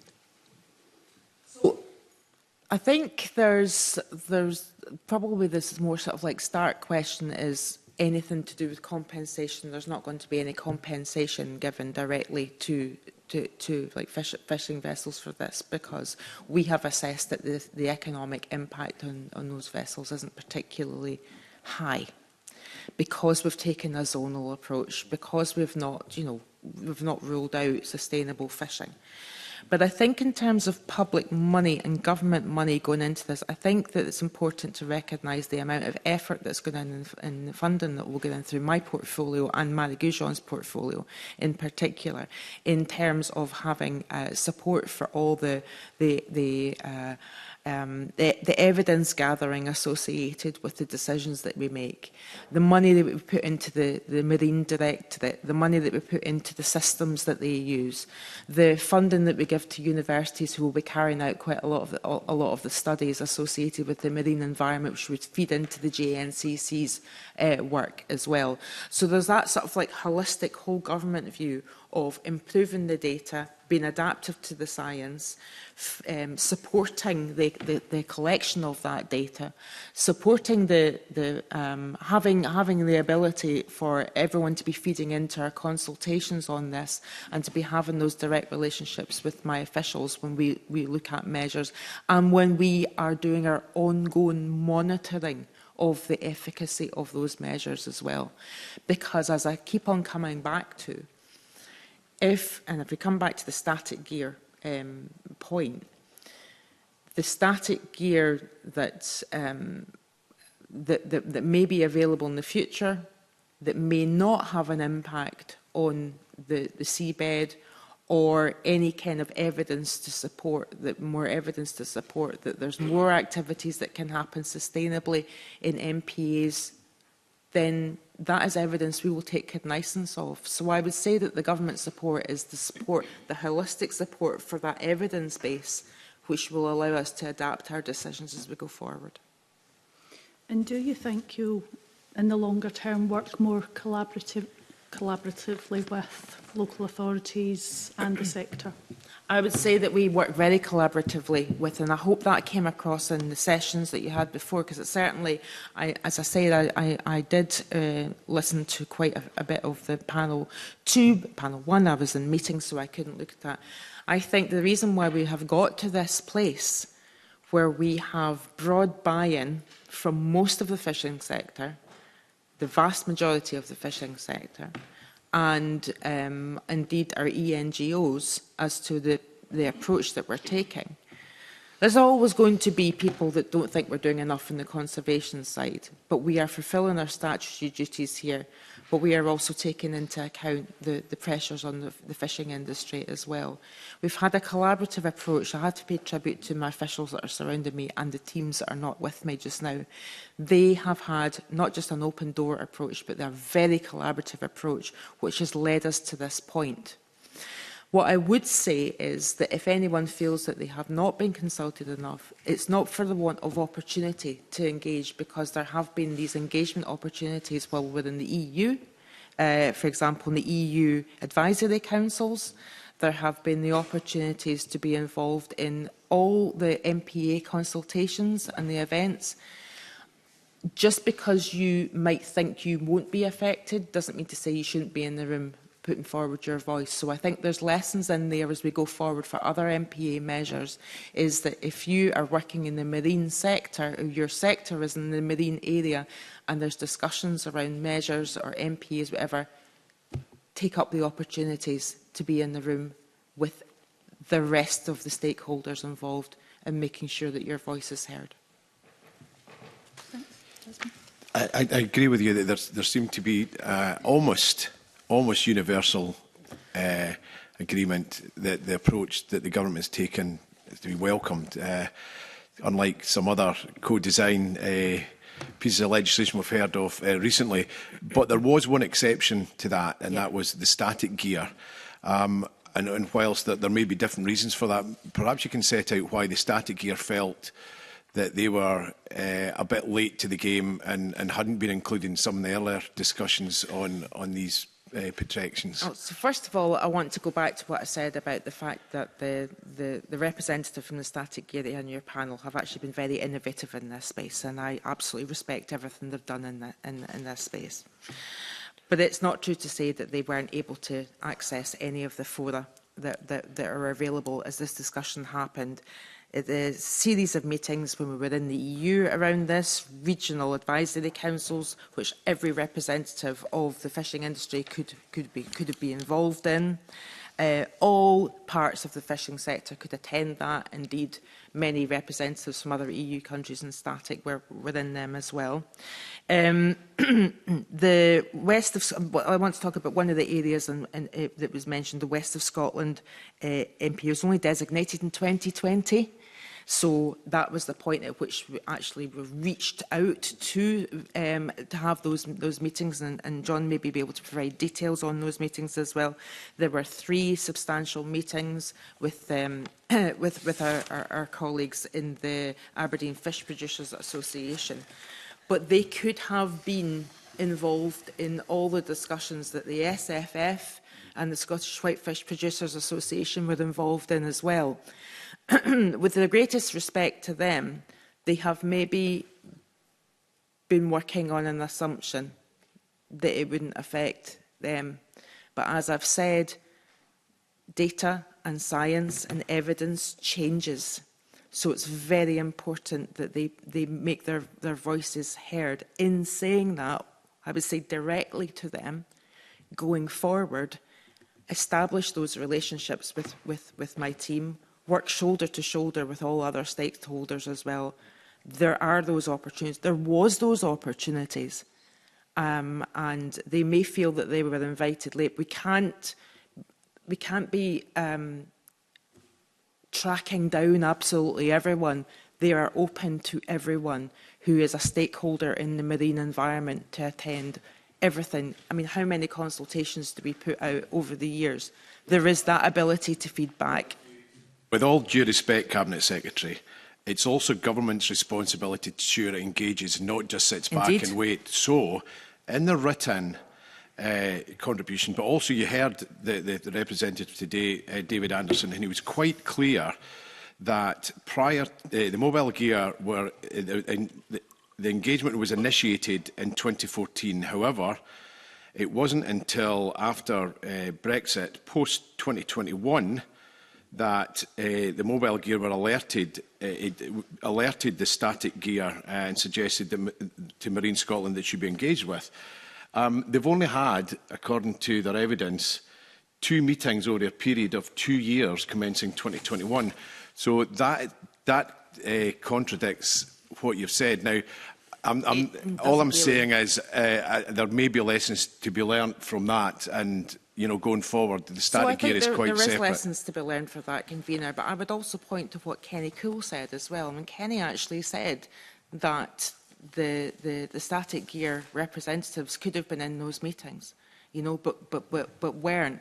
And I don't want to labour that point, because that's then. This is now, right? We have a situation where they are engaged, and I want those relationships to be nurtured and improved going forward, because if there's one lesson that we have learned is that, and I'm not just saying for government, I'm saying for everyone involved in this, don't assume that a position in 2014 is going to be a position in 2020, because the science and the evidence and the data does change. Yeah, thank you. Just moving on to, and John will get the opportunity to come in now on scientific evidence and monitoring. But as I stated in the last session, that only 30% of MPAs are moving towards meeting their conservation objectives, and for 10%, progress is still unknown. Now, we did hear that there was good work being done, in this instance, again, the static industry, providing data in various ways, and also the other sectors of the fishing industry being able to collect data. How can you work better with the fishing industry to ensure the monitoring programme has the capability, in everybody's interest, to improve the situation in terms of how MPAs are performing? So first of all, before I hand over to John, I want to say that the relationship that I certainly feel in my portfolio that I have with the fishing industry is very constructive. And I welcome the offers, the many offers that I get from whatever part of the fishing industry, whether it be the pelagic sector, whether it be the inshore fisheries sector, to do more to give evidence into what we and data.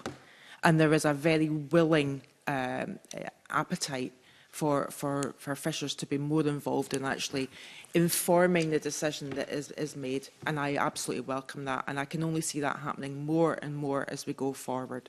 So it's been very constructive. In terms of the actual detail around the monitoring of the MPAs, in order to make, informing maybe reviews and decisions later, can I finally come to John to give you that detail? Yeah, thank you. So, as has been mentioned in the previous evidence sessions, we have the Scottish MPA monitoring strategy, and that sets out the type of monitoring and our overarching engagement with both NatureScot in the inshore area and JNCC in the offshore area. So we work collaboratively with them. We give them vessel time on the Scotia, for example, to go and do surveys. And we have a prioritisation process for what sites we're going to monitor going forward.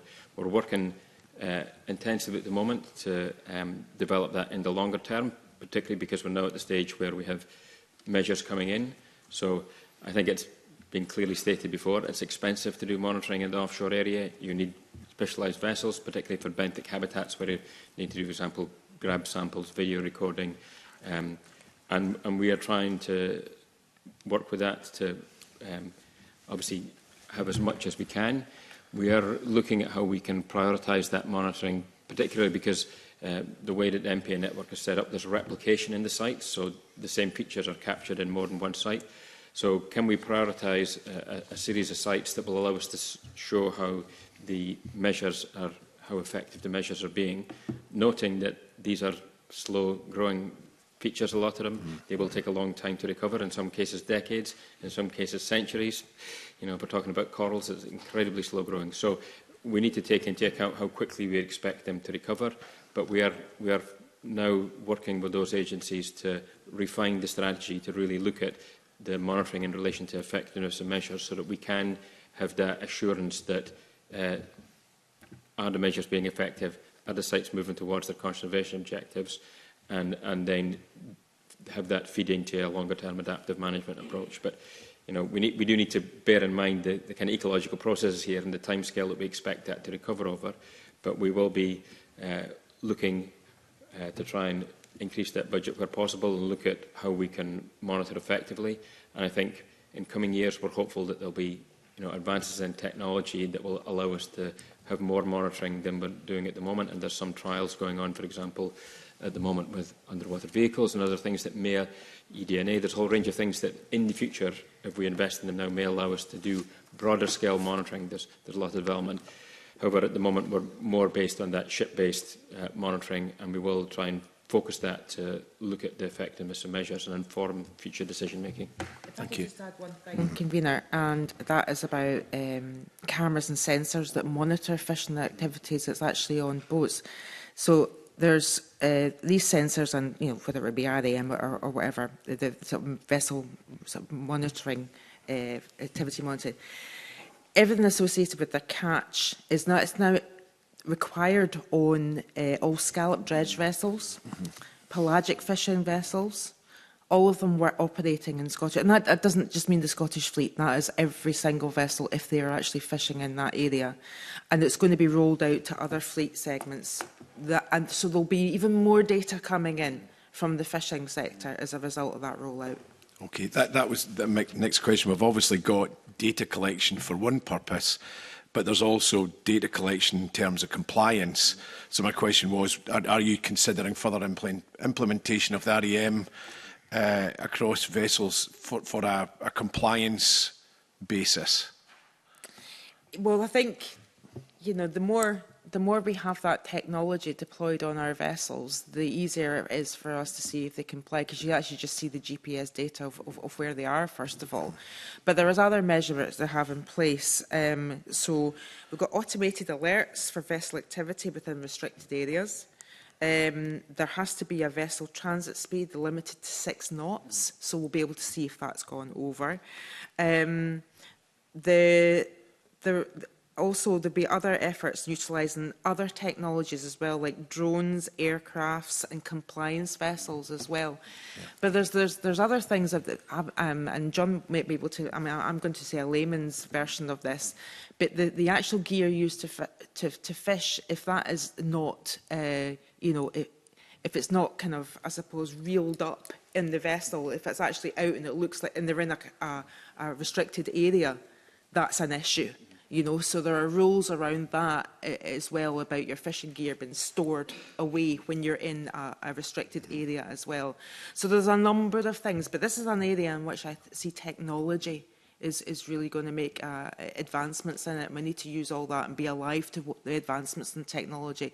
But as I come back to my point, that there is, from my perspective, there is no reluctance on fishing industry not to adopt these measures. In fact, they'd like to do more. That's my impression. Okay, thank you. Alistair Allen. Thank you, Convener. Related probably to some of the last points, I know that the Scottish Government is committed to a review of penalties for fisheries offences in the future Fisheries Management Delivery Plan. Has that work been done, and have you any views on penalties and how they would apply in this case and in this order? Yes, that review, and I think that's more in the there's been some work since we actually said we were going to have that review. The review's ongoing. It's not been concluded. One of the pieces of work that's been done to inform that review has been the Fishers' Behaviours and Attitudes Towards Compliance and Enforcement Survey. So that is informing a lot of the work we're taking forward as we look at penalties. At the moment, the penalties is as they are. I think it's obviously in the interests of the fishing sector to make sure that the members and the vessels that are associated with them comply with all the enforcement measures and indeed everything that we're putting forward today and beyond. Because then if we don't see vessels infringing on them or, you know, not taking them into account, then of course there might be a need to actually increase the penalties. But if we have compliance across the board, then it's unlikely that we have to go down that route. So, but it hasn't concluded yet. Thank you, Convener. Rhoda Grant. You said earlier in answer to questions that you would look to applying lessons learned, and I wonder how you're going to do that when you consult on the measures for the inshore MPAs and priority marine features. Yeah. So I think we've already bottomed out some of the lessons learned. I think particularly when we were talking about the one sector of the fishing industry that did not feel that they were involved. Obviously, I've set out how we tried to involve them, and obviously they were not satisfied with that. So I think that's the biggest lesson for them. Now that they're around the table, they have to be. And actually, they have done a great deal of work in terms of inshore fisheries. That particular sector has done a power of work in terms of the innovation around the fishing gear that they use. So they're going to be absolutely fundamental partners and stakeholders as we go forward as well. But what I would also like to do is replicate the success of what's been done in the fishing management measures for MPAs, because I think that it's particularly, as I say, I saw the second panel's feedback, and I'm absolutely delighted with the feedback that we've had from the fishing sector generally on how we've reached this point, and I want to continue that openness, transparency, that listening and also that involving the sectors as well as the ENGOs and the science community around everything. All stakeholders have to be around the table. I think, I don't want to blow our own trumpet, but I'm really hopeful that, I mean, it certainly seems that we have buy-in from most of the stakeholders around these fishing management measures and the MPAs. We need to continue to take whatever was successful in this particular collaboration into the next work that we're doing as well. We'll have calls for evidence, we'll have workshops, we'll have meetings to review the proposals. We will make sure that these are accessible, when I had responsibility for inshores fisheries, quite a lot of the meetings I had people actually dialing in from vessels. You know, that we have to recognise that a lot of the people who actually want to contribute do not have 9-to-5 jobs, cannot come into the Scottish Parliament, cannot come into in-person meetings. There needs to be a flexibility around that. So everyone wants the decisions that we make in this area to be based on science. I won't go over what we're doing in terms of the monitoring and the data collection and the work of the GNCC in this area as well. But we also have to be alive to all the data that's coming in from the fishing fleet as well as the scientific community as well to inform those decisions. Take assistance when offered, you know. Fishing sector's got data, got studies that they've done with particular universities, whatever. We need to be accepting, or take that advice in, make sure the GNCC knows about it and have that collaborative approach. I hope we're coming from a good starting point, given some of the comments that were made well, I didn't see first panel, but certainly the feedback that I've been getting is that, yes, there might be people that wanted full closure sites across all the MPAs. Yes, there might have been areas in which the fishers want more ability to do fishing, but we have to balance both those needs. And I am hopeful that we've come to that collaborative approach has been fruitful in coming to the decision around the zonal measures here, and we will adapt that into the next measures that we have. So the inshore fleet is not as organised as the deep sea fleet. There'll be lots of people working in the area that aren't part of an association or anything like that, but yet will be fishing in those areas impacted. So I guess, how do you reach out to them to make sure that they don't suddenly see a kind of management orders coming down the line that's going to impact on their business? So that's really, really important. I'm very aware of that. I'm very aware of the sort of I suppose disparity is not the right word, but the sort of there's individual small vessels that might not be plugged into any particular, organisation that comes and gives evidence on behalf of a lot of them. So first of all, I think we have to be very, very careful that the ability to actually contribute, we have to think about their needs rather than government's needs in that respect as well.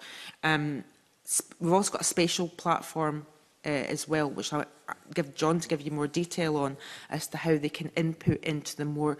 I think we are improving our I suppose, our outreach in respect of actually getting views from people. Can I hand over to John to give you more detail on that?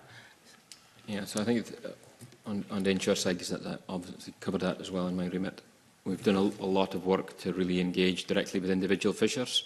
So over the many years, we've had a range of workshops through the regional inshore fisheries groups, also through the associations, to try and reach as many as possible of those fishers, to have data for them to understand where they're fishing, because obviously it's a challenge in the inshore that we're rolling out kind of tracking for the inshore, but it's not across all vessels yet, so understanding where activity is a bit more challenging. We understand they're sometimes a little bit not as organised as the offshore sector is into the associations, and we're planning ahead, looking forward to the consultation on how we can try and engage with them. We're aware there's a lot of documentation around our consultations. So in the offshore, for the first time for Scottish Government, using the official citizen-based consultation, we use the map interface. We worked with the developers to get that in so that we could show the site spatially. And that was a trial for what we're planning to do for the inshore area, where we know it's more complicated, so that we can really show the sites in detail on a map for people to understand where they are. And we'll be developing that so that they can either come in, look regionally, so if they're interested in the Western Isles, the South West or the North East, they can see what's regionally. We'll be able to display the measures in the consultation on gear types. So if you're on a Matic scalper, you can go and look at what sites affect scalping only and respond to them, and then the individual. And we will take the same approach during the consultation of having a series of meetings, and earlier on we mentioned how we're engaging with local authorities. Well, the team's up meeting the elected officials in Orkney today. I'm going up to Shetland tomorrow to meet with elected members there to explain where we are in the process, what's coming up and how they can engage. So we're trying to be really on the front foot in terms of our engagement, both the fishing industry, that sector, is also with the environmental NGOs as well, on how we can take that forward and trying to bring as much down, because we know it's going to be, the number of sites involved, it's going to be an order of magnitude bigger than the offshore. So we're very aware that we need to be reaching out and making it as accessible. We're also going to be translating the consultation document into Gaelic for those in the Western Isles that prefer to use that and accept responses in Gaelic as well, because we understand that that's intrinsically linked to the fishing industry in those islands and communities. So we're trying to be as inclusive as possible. Table for all of this. I mean, if there's people who may be involved, when do they need to be in touch with you? When will the consultation end? When do you look to bring forward legislation on it? So it's a 16-week consultation, but and I'll come to John for the dates on that, because there's lots of consultations. I don't want to give the date the wrong one, but the spatial platform and everything associated with that will be before the consultation, I believe. So we're still aiming to launch the consultation in November, if we can finalise all the assessments we need to get done before then. It will run for 16 weeks. And then we'll be looking to try and get the measures in place by, hopefully by the end of 2026, but in the next year. Obviously just highlighting that this will be more complex, and we'll need to think about how we manage that. Orders coming to the committee as well to manage that workload, so we'll be working with our legal colleagues on that, on how we manage the process. So it's a much bigger project, so it will take time to understand those consultation responses, to give them the proper consideration they need to devise the measures and get everything in place. We don't want to rush it. We want to take the views on board and make sure we get them right. Okay, thank you. Okay, thank you very much. I'm sure you're looking forward to the next 16 weeks. I'm sure there's many of us around this committee table who look forward to hopefully considering the instrument this time next year, potentially. So, Cabinet Secretary and your officials, thank you very much for your contribution this morning. That concludes our evidence session. And that takes us on to our final item of business, which is to dispose of the offshore fishing Prohibition of Fishing Methods Scotland Order 2025. Do any members have any comment to make on this instrument? No, I assume we're all content. So that concludes our business for today, and I now close this meeting. Thank you.